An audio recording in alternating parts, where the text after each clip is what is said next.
ਤੇ ਸਾਡੀ ਜਿਹੜੀ ਭਰਤੀ ਆ 1158 ਜਿਹੜੀ ਇਹਨਾਂ ਦੀਆਂ ਸਾਰੇ ਪੁੱਠੇ ਸਿੱਧੇ ਕਾਰਨਾਮਿਆਂ ਕਰਕੇ ਅੱਜ ਕੋਰਟ 'ਚ ਖੜੀ ਹੈ। ਇਹਦੇ ਵਿੱਚ ਘੱਟੋ ਘੱਟ 150 ਸਾਡੇ ਸਰਕਾਰੀ ਪੰਜਾਬੀ ਦੇ ਪ੍ਰੋਫੈਸਰ ਸੀਗੇ ਜਿਹੜੇ ਅੱਜ ਜਿਨ੍ਹਾਂ ਨੂੰ ਅੱਜ ਕਾਲਜ ਉਡੀਕ ਰਹੇ ਨੇ। ਗੋਰਿਆਂ ਤੋਂ ਜਦੋਂ ਸ਼ੁਰੂ ਕਰਦੇ ਆ ਗੱਲ, ਉਹਨਾਂ ਨੇ ਸਭ ਤੋਂ ਪਹਿਲਾਂ ਕਿ ਭਾਸ਼ਾਵਾਂ ਨੂੰ ਹੀ ਟਾਰਗੇਟ ਕੀਤਾ ਸੀ ਵੀ ਜੇ ਤੁਸੀਂ ਕਿਸੇ ਦੀ ਭਾਸ਼ਾ ਖੋਲੋ ਤਾਂ ਉਹਨੂੰ ਗੁਲਾਮ ਬਣਾਉਣਾ ਬਹੁਤ ਸੌਖਾ ਹੈ। ਪੰਜਾਬ ਦਾ ਜਿਹੜਾ ਯੂਥ ਆ ਉਹਨੂੰ ਤੁਸੀਂ ਪੁੱਛ ਲਓ ਵੀ 500 ਸਾਲ ਪਹਿਲਾਂ ਪੰਜਾਬ ਕੀ ਸੀ, ਜਾਂ ਆਪਣੇ ਗੁਰੂਆਂ ਦੀ ਹਿਸਟਰੀ ਕੀ ਹੈ, ਜਾਂ ਉਹ ਤੋਂ ਪਹਿਲਾਂ ਦੀ ਪੰਜਾਬ ਦੀ ਹਿਸਟਰੀ ਕੀ ਹੈ, ਇਤਿਹਾਸ ਕੀ ਹੈ, ਉਹ ਉਹਨਾਂ ਨੂੰ ਨਹੀਂ ਪਤਾ। ਆਪਾਂ ਕਹਿੰਦੇ ਕਿ ਜੇ ਕਿਸੇ ਚੀਜ਼ ਦੀ ਨੀਂਹ ਹੀ ਨਹੀਂ ਮਜ਼ਬੂਤ, ਤੁਸੀਂ ਉੱਪਰ ਉਹਦੀ ਕੋਈ ਬਿਲਡਿੰਗ ਕੋਈ ਇਮਾਰਤ ਨਹੀਂ ਉਸਾਰ ਸਕਦੇ। ਚਾਹੇ ਉਹ ਹਿੰਦੀ ਹੈ, ਚਾਹੇ ਉਰਦੂ ਹੈ, ਚਾਹੇ ਸੰਸਕ੍ਰਿਤ ਹੈ, ਉਹ ਸਾਡਾ ਬੇਸ ਨੇ। ਜਦ ਤੁਸੀਂ ਉਹਨਾਂ ਨੂੰ ਹੀ ਖਤਮ ਕਰਨ ਲੱਗ ਗਏ ਤਾਂ ਅਸੀਂ ਇੱਕ ਨੇਸ਼ਨ ਬਿਲਡਿੰਗ ਦੀ ਗੱਲ ਹੀ ਨਹੀਂ ਕਰ ਸਕਦੇ। ਜਿਹੜੀਆਂ ਸਾਡੇ ਪੁਰਾਣੇ ਬਜ਼ੁਰਗਾਂ ਦੀਆਂ, ਸਾਡੇ ਪੁਰਾਣੇ ਗੁਰੂਆਂ ਦੀਆਂ ਜਿਹੜੀਆਂ ਭਾਸ਼ਾਵਾਂ ਰਹੀਆਂ ਹੈਗੀਆਂ, ਤੁਸੀਂ ਉਹਨਾਂ ਨੂੰ ਇਗਨੋਰ ਕਰਦੇ ਹੋ। ਸੈਂਟਰ ਦੇ ਵਿੱਚ ਜਿਹੜੀ ਹਿੰਦੀ ਭਾਸ਼ਾ ਨੂੰ ਪ੍ਰਮੋਟ ਕੀਤਾ ਜਾ ਰਿਹਾ, ਸੈਂਟਰ ਇਸ ਗੱਲ ਤੇ ਲੱਗਿਆ ਹੋਇਆ ਹੈ। ਉਸੇ ਤਰ੍ਹਾਂ ਜੋ ਤੁਸੀਂ ਪੰਜਾਬ ਸਟੇਟ ਦੇ ਵਿੱਚ ਆਉਂਦੇ ਹੋ, ਇਹ ਪੰਜਾਬੀ ਨੂੰ ਪ੍ਰਮੋਟ ਕਰਨ ਲਈ ਨਵੰਬਰ ਨੂੰ ਪੰਜਾਬੀ ਮਾਹ ਤਾਂ ਮਨਾ ਰਹੇ ਨੇ, ਪਰ ਨਾਲ ਦੀ ਨਾਲ ਇੱਕ 3 ਭਾਸ਼ਾਵਾਂ ਨੂੰ ਖੁੰਝੇ ਲਾਉਣ ਦੀਆਂ ਤਿਆਰੀਆਂ ਹੋ ਰਹੀਆਂ।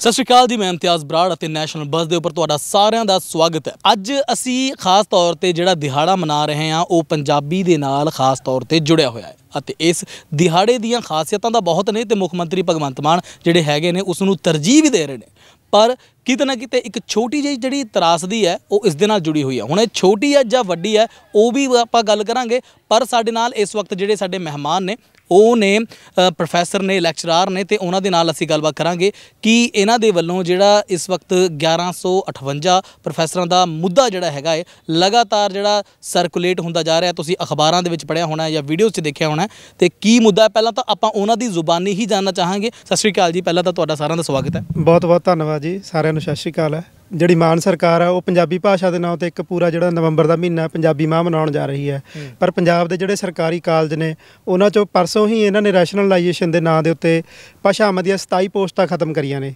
ਜਿਹਦੇ 'ਚ ਉਰਦੂ ਦਾ ਇੱਕ ਵੱਡਾ ਮਸਲਾ ਹੈ। ਤੇ ਜੇ ਪੰਜਾਬੀ ਭਾਸ਼ਾ ਦੀ ਗੱਲ ਕਰੀਏ, ਪੂਰੇ ਪੰਜਾਬ ਦੇ ਸਰਕਾਰੀ ਕਾਲਜਾਂ 'ਚ ਸਿਰਫ 18 ਸਰਕਾਰੀ ਰੈਗੂਲਰ ਪ੍ਰੋਫੈਸਰ ਨੇ। ਸਰਕਾਰੀ ਮਹਿੰਦਰਾ ਕਾਲਜ ਪਟਿਆਲਾ ਜਿਹਦੀ 8000 ਦੇ ਆਸ-ਪਾਸ ਸਟੂਡੈਂਟ ਜਿਹੜੀ ਕਾਊਂਟਿੰਗ ਹੈ, ਉਹਦੇ ਵਿੱਚ ਇੱਕ ਵੀ ਪੱਕਾ ਜਿਹੜਾ ਪੰਜਾਬੀ ਦਾ ਪ੍ਰੋਫੈਸਰ ਨਹੀਂ ਹੈਗਾ।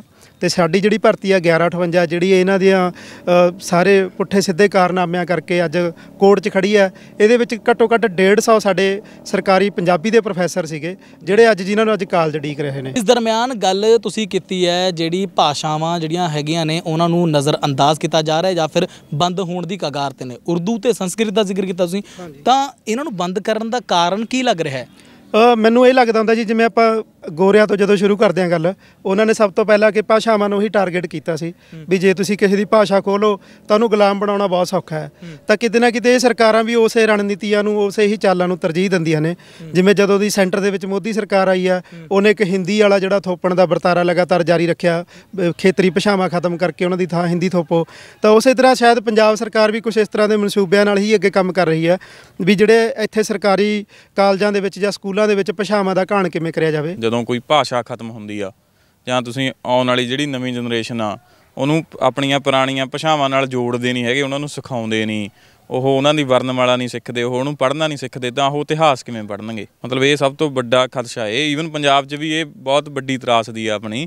ਮਤਲਬ ਤੁਸੀਂ ਨਾਰਮਲ ਪੰਜਾਬ ਦਾ ਜਿਹੜਾ ਯੂਥ ਆ ਉਹਨੂੰ ਤੁਸੀਂ ਪੁੱਛ ਲਓ ਵੀ 500 ਸਾਲ ਪਹਿਲਾਂ ਪੰਜਾਬ ਕੀ ਸੀ, ਜਾਂ ਆਪਣੇ ਗੁਰੂਆਂ ਦੀ ਹਿਸਟਰੀ ਕੀ ਹੈ, ਜਾਂ ਉਹ ਤੋਂ ਪਹਿਲਾਂ ਦੀ ਪੰਜਾਬ ਦੀ ਹਿਸਟਰੀ ਕੀ ਹੈ, ਇਤਿਹਾਸ ਕੀ ਹੈ, ਉਹ ਉਹਨਾਂ ਨੂੰ ਨਹੀਂ ਪਤਾ। ਉਵੇਂ ਦਾ ਜਿਵੇਂ ਇੱਕ ਆਮ ਸਿਟੀਜ਼ਨ ਨੂੰ ਆਪਣੇ ਖਿੱਤੇ ਦੀ ਜਿਹੜੀ ਇਤਿਹਾਸ ਆ ਉਹਦਾ ਪਤਾ ਹੋਣਾ ਚਾਹੀਦਾ। ਇਹਦੇ 'ਚ ਸਭ ਤੋਂ ਵੱਡੀ ਜਿਹੜੀ ਸਮੱਸਿਆ ਉਹ ਭਾਸ਼ਾ ਦੀ ਉਹ ਆ। ਤਾਂ ਇੱਦਾਂ ਹਾਲਾਤਾਂ ਨੂੰ ਲਿਆ ਕੇ ਇੱਦਾਂ ਨਹੀਂ ਲੱਗਦਾ ਕਿ ਸਰਕਾਰਾਂ ਸਾਨੂੰ ਅਪਾਹਿਜ ਕਰ ਰਹੀਆਂ ਨੇ? ਬਿਲਕੁਲ ਜੀ, ਅਪਾਹਿਜ ਕਰ ਹੀ ਰਹੀਆਂ ਨਹੀਂ। ਤੁਸੀਂ ਇਹ ਦੇਖੋ, ਆਪਾਂ ਕਹਿੰਦੇ ਕਿ ਜੇ ਕਿਸੇ ਚੀਜ਼ ਦੀ ਨੀਂਹ ਹੀ ਨਹੀਂ ਮਜ਼ਬੂਤ, ਤੁਸੀਂ ਉੱਪਰ ਉਹਦੀ ਕੋਈ ਬਿਲਡਿੰਗ ਕੋਈ ਇਮਾਰਤ ਨਹੀਂ ਉਸਾਰ ਸਕਦੇ। ਭਾਸ਼ਾਵਾਂ ਨੇ ਜਿਹੜੀਆਂ ਸਾਡੀਆਂ ਮਦਰ ਲੈਂਗੁਏਜਸ ਨੇ, ਚਾਹੇ ਉਹ ਹਿੰਦੀ ਹੈ, ਚਾਹੇ ਉਰਦੂ ਹੈ, ਚਾਹੇ ਸੰਸਕ੍ਰਿਤ ਹੈ, ਉਹ ਸਾਡਾ ਬੇਸ ਨੇ। ਜਦ ਤੁਸੀਂ ਉਹਨਾਂ ਨੂੰ ਹੀ ਖਤਮ ਕਰਨ ਲੱਗ ਗਏ ਤਾਂ ਅਸੀਂ ਇੱਕ ਨੇਸ਼ਨ ਬਿਲਡਿੰਗ ਦੀ ਗੱਲ ਹੀ ਨਹੀਂ ਕਰ ਸਕਦੇ। ਬਿਲਕੁਲ ਨਹੀਂ ਗੱਲ ਕਰ ਸਕਦੇ। ਅਤੇ ਖਾਸ ਤੌਰ ਤੇ ਜੇ ਸਾਨੂੰ ਇਤਿਹਾਸ ਦੇ ਵਿੱਚ ਸਾਡੇ ਕਿਸੇ ਮਹਾਨ ਪਰਸਨ ਦੀ ਗੱਲਬਾਤ ਕਰਨੀ ਹੈ ਤਾਂ ਸਾਨੂੰ ਖਾਸ ਤੌਰ ਤੇ ਜ਼ਿਕਰ ਤਾਂ ਕਿਤੇ ਨਾ ਕਿਤੇ ਉਹਨਾਂ ਹੀ ਭਾਸ਼ਾਵਾਂ 'ਚ ਕਰਨਾ ਪੈਣਾ ਜਿਨ੍ਹਾਂ ਦੇ ਵਿੱਚ ਉਹਨਾਂ ਨੂੰ ਲਿਖਿਆ ਗਿਆ। ਹਾਂਜੀ, ਇਹ ਤੁਹਾਡੀ ਗੱਲ ਜਮਾਂ ਸਹੀ ਹੈ। ਸਾਨੂੰ ਉਹਨਾਂ ਭਾਸ਼ਾਵਾਂ ਦੇ ਵਿੱਚ ਹੀ ਤੁਸੀਂ ਬਹੁਤ ਸਾਰਾ ਇਤਿਹਾਸ ਦੇਖਦੇ ਹੋ, ਜਦੋਂ ਪੰਜਾਬ ਦਾ ਇਤਿਹਾਸ ਦੇਖਦੇ ਹੋ ਤਾਂ ਪਿਛਲਾ ਉਹ ਉਰਦੂ ਦੇ ਵਿੱਚ ਬੜਾ ਹੈ, ਸੰਸਕ੍ਰਿਤੀ ਦੇ ਵਿੱਚ ਬੜਾ ਹੈ। ਜਿਹੜੀਆਂ ਸਾਡੇ ਪੁਰਾਣੇ ਬਜ਼ੁਰਗਾਂ ਦੀਆਂ, ਸਾਡੇ ਪੁਰਾਣੇ ਗੁਰੂਆਂ ਦੀਆਂ ਜਿਹੜੀਆਂ ਭਾਸ਼ਾਵਾਂ ਰਹੀਆਂ ਹੈਗੀਆਂ, ਤੁਸੀਂ ਉਹਨਾਂ ਨੂੰ ਇਗਨੋਰ ਕਰਦੇ ਹੋ। ਪਰ ਇੱਥੇ ਇੱਕ ਦੇਖਣ ਦੇ ਵਿੱਚ ਗੱਲ ਇਹ ਹੈ, ਤੁਸੀਂ ਕ੍ਰੋਨੋਲੋਜੀ ਦੇਖੋ, ਸੈਂਟਰ ਦੇ ਵਿੱਚ ਜਿਹੜੀ ਹਿੰਦੀ ਭਾਸ਼ਾ ਨੂੰ ਪ੍ਰਮੋਟ ਕੀਤਾ ਜਾ ਰਿਹਾ, ਸੈਂਟਰ ਇਸ ਗੱਲ ਤੇ ਲੱਗਿਆ ਹੋਇਆ ਹੈਗਾ, ਮਿਨੋਰਟੀਜ਼ ਨੂੰ ਖੂੰਜੇ ਲਾਇਆ ਜਾ ਰਿਹਾ ਹੈਗਾ। ਉਸੇ ਤਰ੍ਹਾਂ ਜਦੋਂ ਤੁਸੀਂ ਪੰਜਾਬ ਸਟੇਟ ਦੇ ਵਿੱਚ ਆਉਂਦੇ ਹੋ, ਇਹ ਪੰਜਾਬੀ ਨੂੰ ਪ੍ਰਮੋਟ ਕਰਨ ਲਈ ਨਵੰਬਰ ਨੂੰ ਪੰਜਾਬੀ ਮਾਹ ਤਾਂ ਮਨਾ ਰਹੇ ਨੇ, ਪਰ ਨਾਲ ਦੀ ਨਾਲ ਇੱਕ 3 ਭਾਸ਼ਾਵਾਂ ਨੂੰ ਖੂੰਜੇ ਲਾਉਣ ਦੀਆਂ ਤਿਆਰੀਆਂ ਹੋ ਰਹੀਆਂ। ਕਿਹੜੀਆਂ ਭਾਸ਼ਾਵਾਂ? ਮਤਲਬ ਉਹਦੇ ਵਿੱਚ ਉਰਦੂ ਹੈ, ਸੰਸਕ੍ਰਿਤ ਹੈ, ਉਹਦੇ ਵਿੱਚ ਹਿੰਦੀ ਹੈ। ਉਹ 3 ਭਾਸ਼ਾਵਾਂ ਦੀਆਂ ਰੈਸ਼ਨਲਾਈਜੇਸ਼ਨ ਦੇ ਨਾਮ ਤੇ 27 ਪੋਸਟਾਂ ਖਤਮ ਕਰਤੀਆਂ। ਉਹਨਾਂ ਨੂੰ ਮਤਲਬ ਇਸ ਤਰ੍ਹਾਂ ਕਿਉਂ?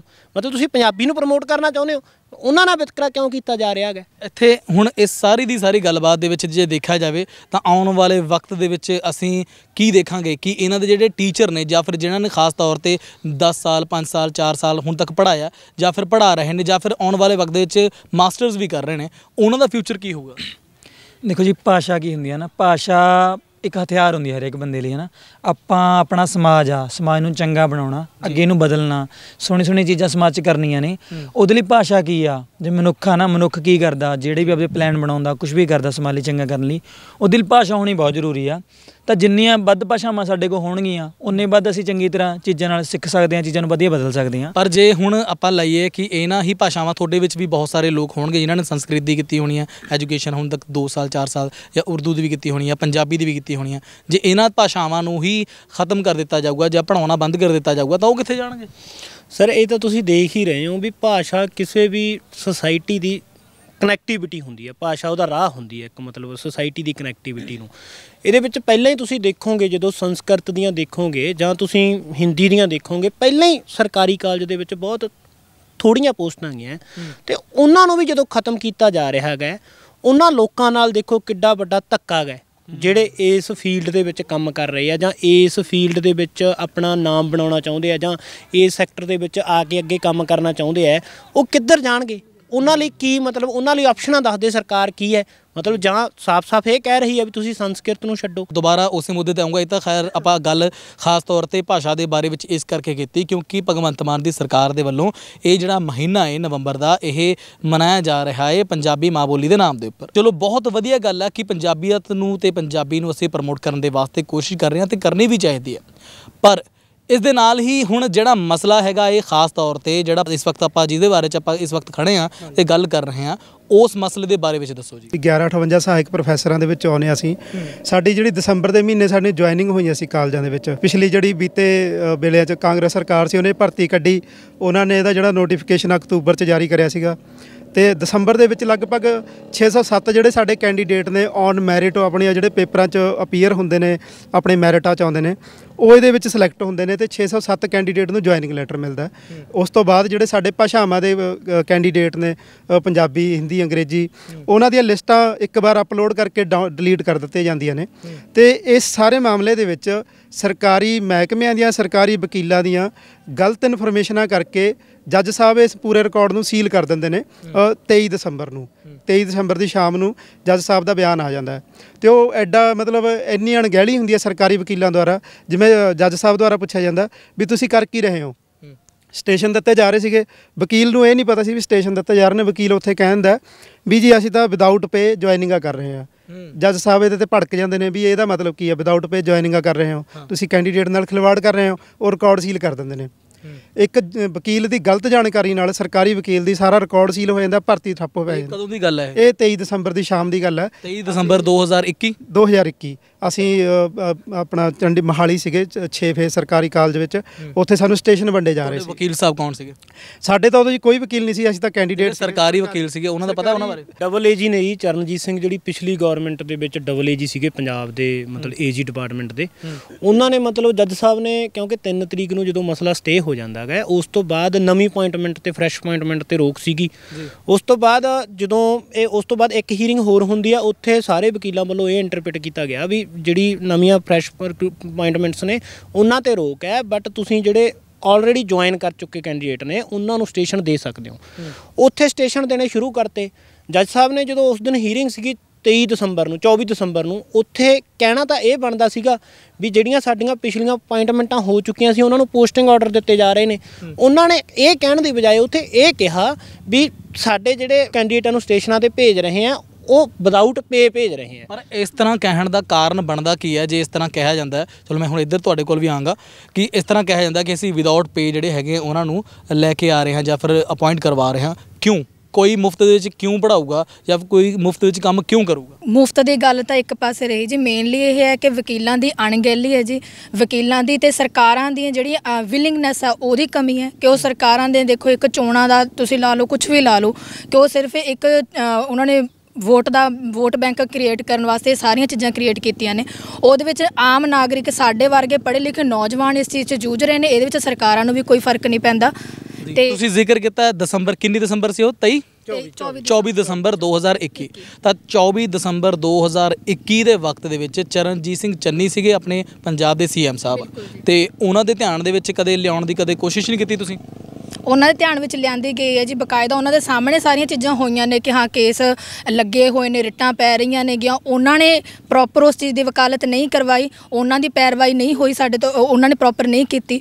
ਉਸ ਤੋਂ ਬਾਅਦ ਕਰਦੇ ਕਰਦੇ ਕੇਸ ਜਿਹੜਾ ਸੀਲ ਵੀ ਹੋਇਆ। ਅਸੀਂ ਸਟੇਸ਼ਨਾਂ 'ਤੇ ਪਹੁੰਚੇ ਹਾਂ, 124 ਕੈਂਡੀਡੇਟਾਂ ਜਿਹੜੇ ਸਟੇਸ਼ਨਸ 'ਤੇ ਪਹੁੰਚੇ ਹਾਂ, ਉਹਦੇ ਵਿੱਚ ਵੀ ਅਸੀਂ ਉਮੀਦ ਰੱਖੀ ਕਿ ਜਿਹੜੀ ਮੌਜੂਦਾ ਸਰਕਾਰ ਹੈ ਘੱਟੋ ਘੱਟ ਉਹ ਸਾਡੇ ਪੜ੍ਹੇ ਲਿਖੇ ਨੌਜਵਾਨਾਂ ਦੀ ਸਾਰ ਲਏਗੀ, ਪਰ ਇਸ ਸਰਕਾਰ ਵੱਲੋਂ ਵੀ ਸਾਨੂੰ ਕੋਈ ਖਾਸ ਪੋਜ਼ਿਟਿਵ ਜਿਹੜਾ ਨਤੀਜਾ ਨਹੀਂ ਮਿਲਿਆ। ਸਰ ਸਾਡੀ ਪੈਨਲ ਮੀਟਿੰਗ ਹੋਈ ਹੈ ਪਿਛਲੇ ਦਿਨਾਂ 'ਚ, ਉਹ 'ਚ ਸਾਡੇ ਸੀਐਮ ਮਾਨ ਸਾਹਿਬ ਸੀਗੇ, AAG DPI secretary higher education, Meet Hayer ji minister higher education, ਇਹ ਸਾਰੇ ਸੀਗੇ। ਉਹਦੇ ਵਿੱਚ ਅਸੀਂ ਇੱਕ ਚੀਜ਼ ਦਾ ਸਾਨੂੰ ਜਿਹੜਾ ਖਾਸ਼ਾ, ਜਿਹਦੇ ਸਾਨੂੰ ਥੋੜ੍ਹਾ ਜਿਹਾ ਇੱਕ ਦੁੱਖ ਵੀ ਲੱਗਿਆ ਵੀ ਜਿਹੜੇ ਸਰਕਾਰੀ ਉੱਚ ਅਧਿਕਾਰੀ ਨੇ ਜਿਨ੍ਹਾਂ ਦੇ ਨਾਂ ਲਏ ਨੇ ਇਹ ਮਿਸਇਨਫੋਰਮਡ ਸੀਗੇ, ਇਹਨਾਂ ਨੂੰ ਸਾਡੇ ਮੁੱਦੇ ਬਾਰੇ ਸਹੀ ਜਾਣਕਾਰੀਆਂ ਤੱਕ ਨਹੀਂ ਸੀ। ਇਹ ਕਹਿੰਦੇ ਹੋਏ ਕਦੋਂ ਹੋਈ ਹੈ ਮੁਲਾਕਾਤ ਤੁਹਾਡੀ? ਇਹ ਮੁਲਾਕਾਤ ਸਾਡੀ 19 ਅਕਤੂਬਰ ਨੂੰ। ਹੁਣ ਇਹਦੇ ਵਿੱਚ ਮਾਨ ਸਾਹਿਬ ਨੇ ਤਾਂ ਇਹ ਕਿਹਾ ਵੀ ਜਿਵੇਂ ਇਹ ਕੈਂਡੀਡੇਟ ਕਹਿੰਦੇ ਨੇ ਵੀ ਸਰਕਾਰ ਉਵੇਂ ਕਰੇ, ਇਹਨਾਂ ਲਈ ਜੇ ਡਬਲ ਬੈਂਚ 'ਤੇ ਜਾਣਾ ਸਰਕਾਰ ਜਾਊਗੀ, LPA ਫਾਈਲ ਕਰੂਗੀ, ਅਤੇ ਜੇ ਜਿੰਨੇ ਵੀ ਵਕੀਲ ਕਹਿਣਗੇ ਕੈਂਡੀਡੇਟ ਉਹਨੇ ਕਰਕੇ ਦਿੱਤੇ ਜਾਣਗੇ।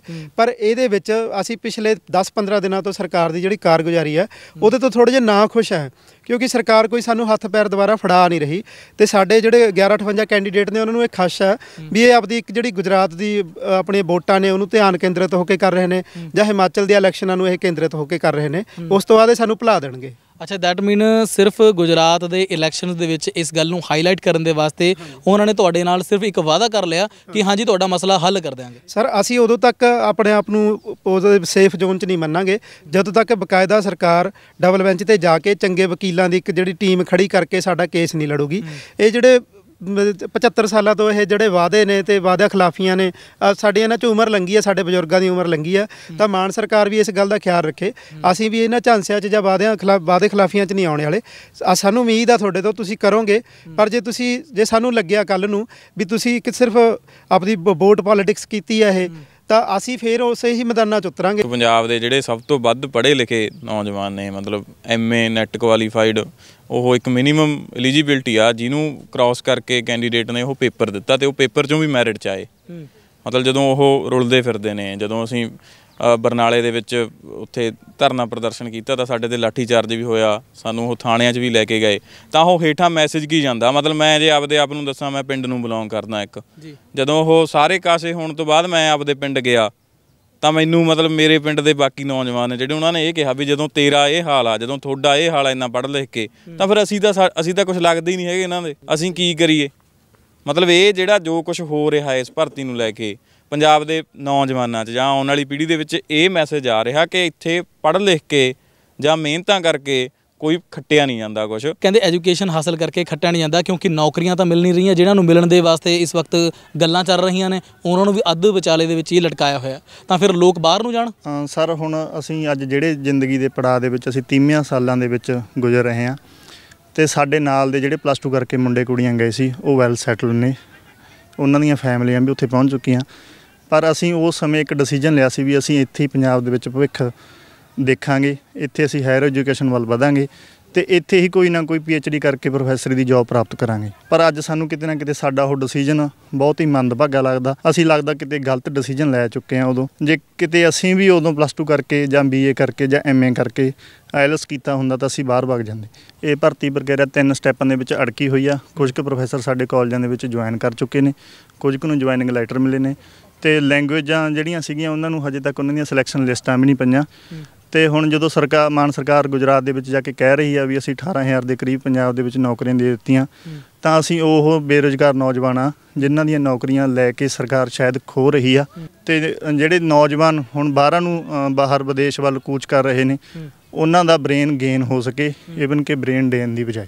ਤੁਹਾਨੂੰ ਪਤਾ ਹੈ ਇਸ ਦੇ ਬਾਰੇ 'ਚ ਇੱਕ ਨਾ ਭਗਵੰਤ ਮਾਨ ਸਾਹਿਬ ਨੇ ਇਲੈਕਸ਼ਨ ਤੋਂ ਪਹਿਲਾਂ ਨਾ ਇੱਕ ਗੱਲ ਕਹੀ ਸੀ। ਉਹ ਕਹਿੰਦੇ ਅਸੀਂ ਇੰਨਾ ਰੁਜ਼ਗਾਰ ਦੇਵਾਂਗੇ, ਇੰਨੀਆਂ ਨੌਕਰੀਆਂ ਦੇਵਾਂਗੇ ਕਿ ਆਉਣ ਵਾਲੇ ਵਕਤ ਵਿੱਚ ਜਿਹੜੇ ਅਮਰੀਕਾ, ਕੈਨੇਡਾ, ਆਸਟ੍ਰੇਲੀਆ ਦੇ ਵਿੱਚ ਸਾਡੇ ਪੰਜਾਬੀ ਬੱਚੇ ਗਏ ਵੀ ਹੋਣੇ, ਮੁੰਡੇ ਕੁੜੀਆਂ, ਉਹ ਵੀ ਵਾਪਸ ਆ ਕੇ ਕਹਿੰਦੇ ਇੱਥੇ ਆ ਕੇ ਨੌਕਰੀ ਕਰਨ ਲੱਗ ਜਾਣਗੇ। ਉਹ ਤਾਂ ਜੀ ਆਪਾਂ ਦੇਖ ਹੀ ਰਹੇ ਹਾਂ। ਜਿਵੇਂ ਨਾ ਭਗਵੰਤ ਮਾਨ ਦਾ ਤੁਸੀਂ ਇੱਕ ਬਿਆਨ ਸੁਣਿਆ ਹੋਣਾ ਵੋਟਾਂ ਤੋਂ ਪਹਿਲਾਂ, ਉਹ ਕਹਿੰਦਾ ਹੁੰਦਾ ਸੀ ਵੀ ਟੀਚਰਾਂ ਨੂੰ, ਜਿਵੇਂ ਅਸੀਂ ਹੁਣ ਟੀਚਰ ਖੜੇ ਆ ਨਾ, ਵੀ ਟੀਚਰਾਂ ਨੂੰ ਟੈਂਕੀਆਂ 'ਤੇ ਚੜ੍ਹਨ ਦੀ ਲੋੜ ਨਹੀਂ ਪੈਣੀ।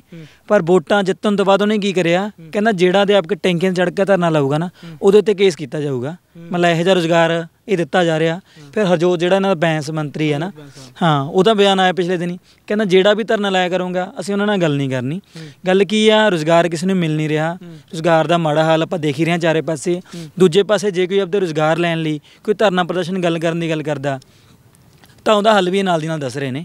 ਪਰ ਆਰਟੀਕਲ 19 ਦੇ ਅੰਡਰ ਸਾਨੂੰ ਆਪਣੇ ਸ਼ਾਂਤੀਮਈ ਤਰੀਕੇ ਦੇ ਨਾਲ ਆਪਣੀ ਜਿਹੜੀ ਗੱਲ ਹੈ, ਆਪਣੇ ਹਾਵ ਭਾਵ ਨੇ, ਆਪਣੇ ਐਕਸਪ੍ਰੈਸ਼ਨ ਨੇ, ਉਹ ਦੇਣ ਦਾ ਅਧਿਕਾਰ ਹੈ। ਤੇ ਜੇ ਕੋਈ ਬੰਦਾ ਜਾ ਕੇ ਧਰਨਾ ਦਿੰਦਾ ਤੇ ਧਰਨਾ ਦੇ ਕੇ ਆਪਣੀ ਗੱਲ ਨੂੰ ਜ਼ਾਹਿਰ ਕਰਨ ਦੀ ਕੋਸ਼ਿਸ਼ ਕਰਦਾ, ਤਾਂ ਹਰਜੋਤ ਬੈਂਸ ਸਾਹਿਬ ਜਿਹੜੇ ਮਾਣਯੋਗ ਮੰਤਰੀ ਸਾਹਿਬ ਨੇ, ਕੈਬਨਿਟ 'ਚ ਨੇ, ਉਹ ਕਿਉਂ ਨਹੀਂ ਗੱਲ ਸੁਣਨਗੇ? ਇਹ ਤਾਂ ਇਹੀ ਹੈ ਨਾ, ਦੇਖੋ ਜਿਵੇਂ ਚੀਜ਼ਾਂ ਹੁੰਦੀਆਂ ਨੇ, ਜੋ ਤਾਂ ਬੰਦਾ ਪਰ ਵਾਲੇ ਪਾਸੇ ਹੁੰਦਾ। ਜਿਵੇਂ ਤੁਸੀਂ ਆਮ ਆਦਮੀ ਪਾਰਟੀ ਦੀ ਪੂਰੀ ਬਣਨ ਦੀ ਪ੍ਰਕਿਰਿਆ ਦੇਖੋ, ਅੰਦੋਲਨ 'ਚੋਂ ਨਿਕਲੀ ਇੱਕ ਪਾਰਟੀ ਹੈ ਨਾ, ਜਿਹੜੀ ਲਗਾਤਾਰ ਇਹ ਗੱਲ ਕਹਿੰਦੀ ਸੀ ਵੀ ਜੇ ਸਮਾਜ ਨੂੰ ਸੁਧਾਰਨਾ ਤਾਂ ਇੱਦਾਂ ਹੀ ਲੋਕਾਂ ਨੂੰ ਕੰਮ ਕਰਨਾ ਪਊਗਾ। ਅਤੇ ਲੋਕ ਜਾਣਦੇ ਨੇ, ਜਿਹੜੇ ਅਲੱਗ-ਅਲੱਗ ਧਰਨੇ ਪ੍ਰਦਰਸ਼ਨ ਕਰਦੇ ਨੇ, ਉਹਨਾਂ 'ਚ ਬਹੁਤ ਸਾਰੇ ਸਿਆਣੇ ਲੋਕ ਹੁੰਦੇ ਨੇ ਜਿਨ੍ਹਾਂ ਨੂੰ ਲੱਗਦਾ ਵੀ ਹਾਂ, ਜੇ ਆਪਾਂ ਕੁਝ ਚੰਗਾ ਕਰਨਾ, ਸਮਾਜ ਨੂੰ ਬਚਾਉਣਾ, ਪੰਜਾਬ ਨੂੰ ਬਚਾਉਣਾ, ਤਾਂ ਇੱਕੋ ਇੱਕ ਹੱਲ ਇਹੀ ਆ। ਕਿਉਂਕਿ ਸਰਕਾਰਾਂ ਜੇ ਆਪਾਂ ਦੇਖੀਏ ਕੋਈ ਆਪਣੇ ਲਈ ਕੰਮ ਨਹੀਂ ਕਰਦੀਆਂ। ਉਹ ਕੀ ਕਰਦੀਆਂ ਨੇ, ਵੋਟਾਂ ਜਿੱਤਣ ਤੋਂ ਬਾਅਦ ਹਰੇਕ ਚੀਜ਼ ਭੁੱਲ ਜਾਂਦੀਆਂ ਨੇ। ਫਿਰ ਉਹਨਾਂ ਦੇ ਇੱਕ ਲੌਬੀਆਂ ਨੇ ਬਹੁਤ ਸਾਰੀਆਂ, ਜਿਵੇਂ ਨਾ ਤੁਸੀਂ ਦੇਖੋ ਜਿੱਤਣ ਤੋਂ ਬਾਅਦ ਇਹ ਗੱਲ ਕਰਦੇ ਨੇ ਸਰਕਾਰੀ ਸਿੱਖਿਆ ਦੀ, ਪਰ ਸਰਕਾਰੀ ਸਿੱਖਿਆ ਨੂੰ ਬਚਾਉਣ ਲਈ ਹਾਲੇ ਤੱਕ ਸਾਨੂੰ ਕੋਈ ਸਟੈਪ ਲੱਭਿਆ ਨਹੀਂ। 1158 ਦੀ ਭਰਤੀ ਆਈ ਆ, ਉਹ ਵਿੱਚ ਰੁਲਦੀ ਪਈ ਆ। ਹੁਣ ਮਾਸਟਰ ਕੈਡਰ ਦੀ ਭਰਤੀ ਆਈ ਸੀ ਜਿਹੜੀ, ਉਹ ਵੀ ਕੋਰਟ ਦੇ ਵਿੱਚ ਪੂਰੇ ਅੰਦੇਸ਼ੇ ਨੇ ਉਹਦੇ ਵੀ, ਉਹ ਵੀ ਇੱਕ ਭਰਤੀ ਵੀ ਕੋਰਟ ਦੇ ਵਿੱਚ ਰੁਲਣ ਜਾ ਰਹੀ ਆ। ਫਿਰ ਇਹਨਾਂ ਨੇ ਕੀ ਕਰਿਆ, ਜਿਹੜਾ ਲਵਲੀ ਪ੍ਰੋਫੈਸ਼ਨਲ ਯੂਨੀਵਰਸਿਟੀ ਦਾ ਜਿਹੜਾ ਅਸ਼ੋਕ ਮਿੱਤਲ ਆ, ਉਹ ਬੰਦੇ ਨੂੰ, ਪ੍ਰਾਈਵੇਟ ਯੂਨੀਵਰਸਿਟੀ ਐਡੀ ਵੱਡੀ ਯੂਨੀਵਰਸਿਟੀ ਆ, ਉਹ ਬੰਦੇ ਨੂੰ ਇਹਨਾਂ ਨੇ ਰਾਜ ਸਭਾ 'ਚ ਬਣਾ ਕੇ ਆਪਦਾ ਨੁਮਾਇੰਦਾ ਭੇਜਿਆ। ਹੁਣ ਜਿਹੜੇ ਬੰਦੇ ਦੀ ਐਡੀ ਵੱਡੀ ਯੂਨੀਵਰਸਿਟੀ ਪ੍ਰਾਈਵੇਟ ਹੋਵੇ, ਉਹ ਤੋਂ ਆਪਾਂ ਕੀ ਆਸ ਲਾ ਸਕਦੇ ਹਾਂ? ਮੁਫਤ ਸਟੱਡੀ ਦੀ ਗੱਲ ਕਰੂਗਾ? ਬਿਲਕੁਲ ਨਹੀਂ ਕਰ ਸਕਦਾ। ਮਤਲਬ ਵੀ ਜਿਹੜੇ ਬੰਦੇ ਨੇ ਕਮਾਈ ਕਮਾਉਣੀ ਆ, ਜਿਹੜੇ ਬੰਦੇ ਨੇ ਸਿੱਖਿਆ ਵੇਚਣੀ ਆ, ਉਹ ਬੰਦੇ ਤੋਂ ਅਸੀਂ ਕਿਵੇਂ ਆਸ ਲਾ ਸਕਦੇ ਹਾਂ ਵੀ ਸਿੱਖਿਆ ਨੂੰ ਭਲਾ ਕਰਨੀ ਆ, ਸਰਕਾਰੀ ਸਿੱਖਿਆ ਨੂੰ ਬਚਾਉਣ ਦੀ ਕੋਈ ਗੱਲ ਕਰ ਸਕਦੇ? ਕੁਝ ਫਾਇਦੇ ਭਗਵੰਤ ਮਾਨ ਦੇ ਗਲਤ ਨਹੀਂ ਜਾਂ ਬਹੁਤ ਸਾਰੇ ਫਾਇਦੇ ਜਿਹੜੇ ਫੈਸਲੇ ਨੇ? ਦੇਖੋ ਜੀ, ਆਪਾਂ ਨਾ ਚੀਜ਼ਾਂ ਦੇਖਣੀਆਂ ਹੁੰਦੀਆਂ ਨੇ। ਹਲੇ ਤੱਕ ਤਾਂ ਸਾਨੂੰ ਭਗਵੰਤ ਮਾਨ ਸਰਕਾਰ ਦਾ ਕੋਈ ਵੀ ਸਟੈਪ ਇਹੋ ਜਿਹਾ ਨਹੀਂ ਲੱਗਿਆ ਜਿਹਦੇ ਨਾਲ ਸਾਨੂੰ ਕੋਈ ਆਸ ਆਉਂਦੀ ਹੋਵੇ ਵੀ ਹਾਂ, ਸਿੱਖਿਆ ਨੂੰ ਬਚਾਉਣ ਦੀ ਇਹ ਕੋਈ ਗੱਲ ਕਰ ਰਹੇ ਨੇ, ਪੰਜਾਬ ਨੂੰ ਬਚਾਉਣ ਦੀ ਕੋਈ ਇਹ ਗੱਲ ਕਰਦੇ ਨੇ। ਪੁਰਾਣੀਆਂ ਜਿਹੜੀਆਂ ਰਵਾਇਤੀ ਪਾਰਟੀਆਂ ਨੇ, ਉਹਨਾਂ ਵਰਗਾ ਬਿਲਕੁਲ ਇਹਨਾਂ ਦਾ ਵਤੀਰਾ ਹੈਗਾ। ਪਰ ਇਹ ਤਾਂ ਆਏ ਹੀ ਸਿਆਸਤ ਦੇ ਵਿੱਚ ਐਜੂਕੇਸ਼ਨ ਦੇ ਬਿਹਾਫ ਤੇ ਸੀ। ਕਹਿੰਦੇ ਐਜੂਕੇਸ਼ਨ ਲੈ ਕੇ ਆਵਾਂਗੇ, ਸਿੱਖਿਆ ਦੇ ਬਿਹਾਫ ਦੇ ਉੱਪਰ ਸਿਆਸਤ ਜਿਹੜੀ ਹੈਗੀ ਆ ਕਰਾਂਗੇ, ਤੇ ਉਹਦੇ ਬਿਹਾਫ ਦੇ ਉੱਪਰ ਹੀ ਤੁਹਾਡੇ ਤੋਂ ਵੋਟਾਂ ਮੰਗਾਂਗੇ। ਬੋਲਣ ਨਾਲੋਂ ਪਹਿਲਾਂ ਸਭ ਨੂੰ ਨਜ਼ਰ ਹੀ ਆ ਰਿਹਾ ਹੈ ਇਹਨਾਂ ਦਾ ਹੁਣ ਜਿਹੜਾ ਦਰਦ ਹੈ, ਤਾਂ ਇਹੀ ਸਮਝ ਸਕਦੇ ਨੇ ਨਾ। ਬਿਲਕੁਲ ਹੈ ਨਾ। ਹੁਣ ਮੈਂ ਇੱਥੇ PhD ਕਰ ਰਹੀ ਹਾਂ ਯੂਨੀਵਰਸਿਟੀ ਦੇ ਵਿੱਚ, ਮੇਰਾ ਵੀ ਇਹਨਾਂ ਵੱਲ ਵੇਖ ਕੇ ਇੱਕ ਉਮੀਦ ਬਣ ਗਈ ਸੀ ਵੀ ਇਹਨਾਂ ਦੀ ਜਿਹੜੀ ਕੀਤੀ ਹੋਈ ਪੜ੍ਹਾਈ ਆ, ਉਹਦਾ ਮੁੱਲ ਪੈ ਗਿਆ, ਤਾਂ ਆਉਣ ਵਾਲੇ ਸਮੇਂ 'ਚ ਸਾਡਾ ਵੀ ਮੁੱਲ ਪਊਗਾ। ਪਰ ਜਦ ਇਹਨਾਂ ਦੀ ਭਰਤੀ ਰੱਦ ਹੋਈ, ਸਾਡੀਆਂ ਉਮੀਦਾਂ ਵੀ ਨਾਲ ਹੀ ਟੁੱਟੀਆਂ। ਅਸਲ ਦੇ ਵਿੱਚ ਮਤਲਬ ਇਹ ਸੀਗਾ ਨਾ ਕਿ ਮੈਂ 10th ਦੇ ਵਿੱਚ ਮੇਰੀ ਫਸਟ ਪੋਜੀਸ਼ਨ ਸੀ, +2 ਦੇ ਵਿੱਚ ਮੇਰੇ ਚੰਗੇ ਨੰਬਰ ਸੀਗੇ, ਅਤੇ ਉਹਨਾਂ ਦੇ ਬਿਹਾਫ 'ਤੇ ਮੈਨੂੰ university BSc honours economics admission ਮਿਲੀ। ਮਤਲਬ +2 ਤੋਂ ਬਾਅਦ ਹੀ ਮੈਂ ਯੂਨੀਵਰਸਿਟੀ ਆ ਗਿਆ ਸੀ। ਮਤਲਬ ਕਿਤੇ ਨਾ ਕਿਤੇ ਤੁਹਾਨੂੰ ਐਵੇਂ ਲੱਗਦਾ ਹੁੰਦਾ ਵੀ ਆਪਣੀ ਕੈਪੇਬਿਲਿਟੀ ਨੂੰ ਦੇਖ ਕੇ ਜਾਂ ਆਪਣੇ ਲਿਆਕਤ ਨੂੰ ਦੇਖ ਕੇ ਕਿ ਆਪਾਂ ਇੱਥੇ ਹੀ ਕੁਛ ਨਾ ਕੁਛ ਚੰਗਾ ਕਰ ਲਾਂਗੇ ਪੜ੍ਹ ਲਿਖ ਕੇ। ਅਤੇ ਉਸ ਆਸ ਦੇ ਵਿੱਚ ਮਤਲਬ ਪੜ੍ਹੇ, MA ਕੀਤੀ, MA ਦੇ ਵਿੱਚ ਹੀ ਨੈੱਟ ਕੀਤਾ, ਫਿਰ PhD ਕੀਤੀ, PhD ਚੱਲ ਰਹੀ ਆ ਹਾਲੇ। ਤੇ ਜਿਸ ਟਾਈਮ ਇੱਥੇ ਰਹਿਣ ਦਾ ਹੀ ਫੈਸਲਾ ਕੀਤਾ ਕਿ ਨਹੀਂ ਯਾਰ 12ਵੀਂ ਤੋਂ ਬਾਅਦ ਮੈਂ ਇੱਥੇ ਗ੍ਰੈਜੂਏਸ਼ਨ ਕਰੂੰਗਾ, ਇੱਥੇ ਫਰਦਰ ਜਿਹੜਾ ਕੁਝ ਵੀ ਹੈ ਕਰਕੇ ਆਪਦਾ ਅਮਰੀਕਾ ਕੈਨੇਡਾ ਜਿਹੜਾ ਕੁਝ ਵੀ ਹੈ ਇੱਥੇ ਬਣਾਊਂਗਾ, ਮੈਂ ਨਹੀਂ ਆਉਂਦਾ ਕਿਸੇ ਜਗ੍ਹਾ ਦੇ ਉੱਪਰ, ਉਸ ਵਕਤ ਲੈਤੇ ਹੋਏ ਫੈਸਲੇ ਦੇ ਕਰਕੇ ਅੱਜ ਕਿਤੇ ਨਾ ਕਿਤੇ ਲੱਗਦਾ ਯਾਰ ਵੀ ਉਸ ਵਕਤ ਸੋਚ ਲੈਣਾ ਚਾਹੀਦਾ ਸੀ? ਮੈਂ ਇੱਕ ਥੋੜ੍ਹਾ ਜਿਹਾ ਅਲੱਗ ਵਰਗ ਦੀ ਗੱਲ ਕਰੂੰਗਾ। ਮੈਂ ਮਜ਼ਦੂਰ ਪਰਿਵਾਰ 'ਚ ਆਉਣਾ, ਤਾਂ ਸਾਡੇ ਮੇਰੇ ਵਰਗਿਆਂ ਦੇ ਸੁਪਨੇ ਕੈਨੇਡਾ ਦੇ ਵਿੱਚ ਨਹੀਂ ਜੁੜੇ ਹੁੰਦੇ ਕਦੇ ਵੀ। ਸਾਡੀ ਤਾਂ ਜੀਣ ਮਰਨ ਇੱਥੇ ਹੀ ਹੁੰਦਾ ਹੈ ਨਾ। ਚਾਹੇ ਹੁਣ ਮੈਂ ਇਹਨੂੰ ਐਂ ਕਹਿ ਦੇਵਾਂ ਵੀ ਮੈਂ ਪੰਜਾਬ ਲਈ ਜੀਣਾ ਮਰਨਾ, ਚਾਹੇ ਮੈਂ ਕਹਿ ਦੇਵਾਂ ਮੈਂ ਆਪਣੀ ਜ਼ਿੰਦਗੀ ਇੱਥੇ ਜੀਣੀ ਹੈ, ਤਾਂ ਅਸੀਂ ਤਾਂ ਆਪਦੀ ਇੱਕ ਜਿਹੜੀ ਪੂਰੀ ਜ਼ਿੰਦਗੀ ਦੀ ਲੜਾਈ ਹੈ, ਮਤਲਬ ਸਾਡਾ ਜਿਹੜਾ ਮਾਂ ਪਿਓ ਨੇ ਮਜ਼ਦੂਰੀ ਕੀਤੀ ਹੈ, ਮੇਰੇ ਵੱਡੇ ਭਰਾ ਨੇ ਦਿਹਾੜੀਆਂ ਕੀਤੀਆਂ ਨੇ, ਉਹਨਾਂ ਨੇ ਦਿਹਾੜੀਆਂ ਕਰਕੇ ਪੈਸੇ ਭੇਜੇ ਨੇ ਮੈਨੂੰ ਇੱਥੇ। ਮੈਂ ਆਪਦੀਆਂ ਮੈਸਾਂ ਦੀਆਂ ਡਾਈਟਾਂ ਛੱਡ ਕੇ ਆਪਦੇ ਬਿੱਲ ਬਚਾਏ ਨੇ, ਅਤੇ ਆਪਣੀ ਜਿਹੜੀ ਉਮਰ ਦਾ ਮੈਂ ਵੱਡਾ ਹਿੱਸਾ, ਜੇ ਆਪਾਂ ਕਹਿ ਦਈਏ ਵੀ 5ਵੀਂ ਕਲਾਸ 'ਚ ਜਦੋਂ ਆਪਾਂ ਪੜ੍ਹਨ ਲੱਗ ਗਏ ਸੀ, ਪਹਿਲੀ ਕਲਾਸ ਤੋਂ ਪੜ੍ਹਨ ਲੱਗ ਗਏ ਸੀ 5 ਸਾਲ ਦੀ ਉਮਰ ਤੋਂ, ਅੱਜ ਮੈਂ PhD ਦੇ 5ਵੇਂ ਸਾਲ 'ਚ ਹਾਂ, ਲਗਭਗ 25 ਸਾਲ ਮੈਂ ਇਸ ਪੜ੍ਹਾਈ 'ਤੇ ਲਾਏ ਨੇ। ਅਤੇ ਜਿਵੇਂ ਹਰਜਿੰਦਰ ਜੀ ਨੇ ਗੱਲ ਕਰੀ ਹੈ ਵੀ ਜਦੋਂ ਤੁਸੀਂ ਪੜ੍ਹਦੇ ਹੋ ਤਾਂ ਤੁਹਾਨੂੰ ਸਮਾਜ ਦੇਖ ਰਿਹਾ ਹੁੰਦਾ ਵੀ ਇਹ ਬੰਦੇ ਪੜ੍ਹ ਰਹੇ ਨੇ, ਉਹ ਸਾਨੂੰ ਦੇਖ ਕੇ ਉਹ ਕਹਿੰਦੇ ਹੁੰਦੇ ਨੇ ਵੀ ਸਾਡੇ ਬੱਚੇ ਕੀ ਕਰਨ, ਤਾਂ ਅਸੀਂ ਉਹਨਾਂ ਨੂੰ ਗਾਈਡ ਕਰਦੇ ਹਾਂ ਵੀ ਤੁਹਾਡਾ ਬੱਚਾ B.Ed ਕਰ ਲਵੇ ਜਾਂ ਅੱਗੇ MA ਕਰ ਲਵੇ, ਨੈੱਟ ਕਰ ਲਵੇ। ਪਰ ਜਦੋਂ ਅਸੀਂ ਰੁਲੇ, ਬਰਨਾਲੇ ਸਾਡੇ ਤੇ ਲਾਠੀ ਚਾਰਜ ਹੋਇਆ, ਸਾਡੀਆਂ ਵੀਡੀਓ ਸਾਡੀਆਂ ਪੋਸਟਾਂ ਵਾਇਰਲ ਹੋਈਆਂ, ਤਾਂ ਇੱਕ ਪੂਰੇ ਪੰਜਾਬ ਦੇ ਯੂਥ ਦਾ ਵੀ ਦਿਲ ਟੁੱਟਿਆ।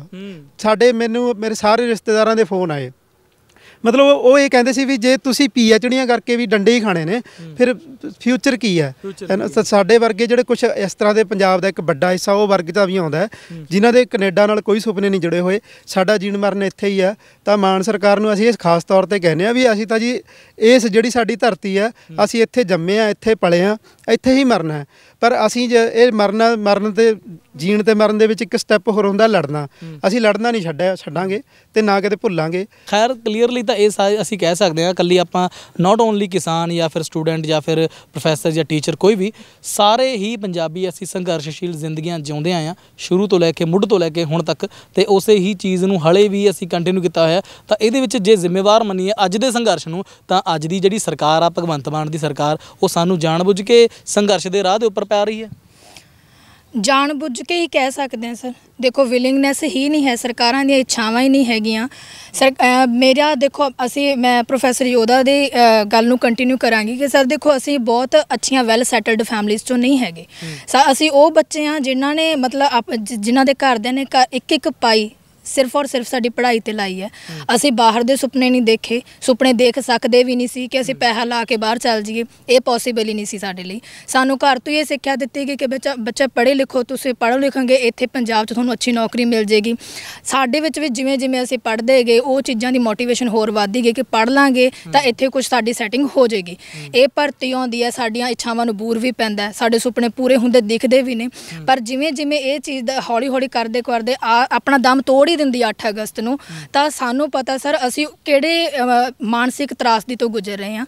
ਇਸ ਟਾਈਮ ਸਾਡੀ ਹਾਲਤ ਇਹੋ ਜਿਹੀ ਹੋ ਚੁੱਕੀ ਹੈ, ਅਸੀਂ ਤਾਂ ਚਲੋ ਫਿਰ ਵੀ ਸਟੇਸ਼ਨਸ ਤੇ ਬੈਠੇ ਹਾਂ ਸਰ, ਸਾਡੇ ਨਾਲ ਦੇ ਸਾਥੀ ਹੈ ਜੋ ਨਾ, ਜਿਵੇਂ ਤੁਸੀਂ ਲਾ ਲਓ ਸੁਸਾਈਡਲ ਟੈਂਡੈਂਸੀ ਜਿਹੜੀਆਂ ਕ੍ਰੀਏਟ ਹੋ ਚੁੱਕੀਆਂ ਨੇ ਸਾਡੇ ਦਿਮਾਗ 'ਚ। ਕਿਸੇ ਨਾਲ ਕੁਝ ਮਾੜਾ ਹੋ ਜਾਂਦਾ ਤਾਂ ਉਹਦਾ ਜ਼ਿੰਮੇਵਾਰ ਕੌਣ? ਬਿਲਕੁਲ ਸਰ ਸਾਡਾ ਸਿਸਟਮ ਹੈ।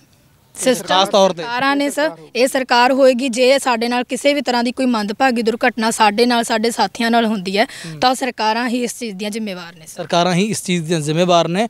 ਅੱਛਾ, ਉਸ ਤੋਂ ਇਲਾਵਾ ਤੁਹਾਡੀ ਇੱਕ ਕੋਈ ਮੁਲਾਕਾਤ ਹੁੰਦੀ ਹੈ ਮੀਤ ਹੇਅਰ ਸਾਹਿਬ ਦੇ ਨਾਲ, ਉਹ ਕੀ ਮੀਟਿੰਗ ਸੀ, ਉਸ ਦੇ ਵਿੱਚ ਕੀ ਜ਼ਿਕਰ ਹੋਇਆ? ਅਸਲ ਦੇ ਵਿੱਚ ਨਾ ਜੀ ਸਾਡੀ ਜਦੋਂ 19 ਸਤੰਬਰ ਨੂੰ ਸਾਡੇ 'ਤੇ ਲਾਠੀ ਚਾਰਜ ਹੁੰਦਾ, ਉਹ ਲਾਠੀ ਚਾਰਜ ਵੀ ਇਸੇ ਕਰਕੇ ਹੋਇਆ ਵੀ ਅਸੀਂ ਮੀਟਿੰਗ ਮੰਗ ਰਹੇ ਸੀ ਬਾਰ-ਬਾਰ, ਅਤੇ ਮੀਟਿੰਗ ਦਾ ਨਾ ਮਿਲਣਾ ਸਾਡੇ 'ਤੇ ਆਖਰ ਨੂੰ ਇਹਨਾਂ ਨੇ ਲਾਠੀ ਚਾਰਜ ਕਰਤਾ 19 ਸਤੰਬਰ ਨੂੰ। ਸਾਡੇ ਜਿਹੜੇ ਸਾਥੀ ਨੇ, ਤੁਸੀਂ ਦੇਖਿਆ ਹੋਊਗਾ, ਤੁਸੀਂ ਬਹੁਤ ਸਾਰੀਆਂ ਵੀਡੀਓ ਦੇਖੀਆਂ ਹੋਣਗੀਆਂ ਜਿਨ੍ਹਾਂ ਦੇ ਵਿੱਚ ਫੀਮੇਲਸ ਨੂੰ ਮੇਲ ਜਿਹੜੇ ਪੁਲਿਸ ਵਾਲੇ ਨੇ ਉਹ ਕੁੱਟਦੇ ਨਜ਼ਰ ਆਉਂਦੇ ਨੇ, ਭਜਾ ਕੇ ਕੁੱਟਦੇ ਨੇ। ਉਸ ਤੋਂ ਬਾਅਦ ਸਾਡੀ ਇੱਕ ਮੀਟਿੰਗ ਹੁੰਦੀ ਹੈ ਮੀਤ ਹੇਅਰ ਨਾਲ। ਮੀਤ ਹੇਅਰ ਅਸਲ ਦੇ ਵਿੱਚ ਡਿਪਾਰਟਮੈਂਟ ਹੈ ਨਾ ਜਿਹੜਾ, ਉਹ ਮਿਸਇਨਫੋਰਮ ਬਹੁਤ ਹੈ। ਉਹਨਾਂ ਨੂੰ ਜਿਹੜੀਆਂ ਬਹੁਤ ਸਾਰੀ ਜਿਹੜੇ ਹੇਠਲੇ ਲੈਵਲ ਦੇ ਅਧਿਕਾਰੀ ਨੇ ਉਹਨਾਂ ਨੂੰ ਗੱਲਾਂ ਹੀ ਨਹੀਂ ਦੱਸਦੇ। ਈਵਨ ਕਿ ਅਸੀਂ ਪਿਛਲੇ ਦਿਨਾਂ 'ਚ ਵੀ ਮੀਟਿੰਗ ਹੋਈ, ਉਹੀ ਮੀਟਿੰਗ ਦੇ ਵਿੱਚ ਉਹੀ ਗੱਲਾਂ ਉਸ ਤਰ੍ਹਾਂ ਹੋਈਆਂ ਜਿਹੜੀਆਂ ਦੇ ਵਿੱਚ ਤੁਹਾਨੂੰ ਮੈਂ ਐਗਜ਼ਾਮਪਲਾਂ ਦੇ ਤੌਰ 'ਤੇ ਦੱਸ ਦਿੰਦੇ ਹਾਂ। ਸਾਨੂੰ ਉਹ ਕਹਿੰਦੇ ਆ 122 ਕੈਂਡੀਡੇਟ ਜੁਆਇਨਡ ਨੇ, ਕੋਰਟ ਦੇ ਵਿੱਚ ਉਹ ਕਹਿੰਦੇ ਆ 607 ਕੈਂਡੀਡੇਟ ਜੁਆਇਨ ਹੈ।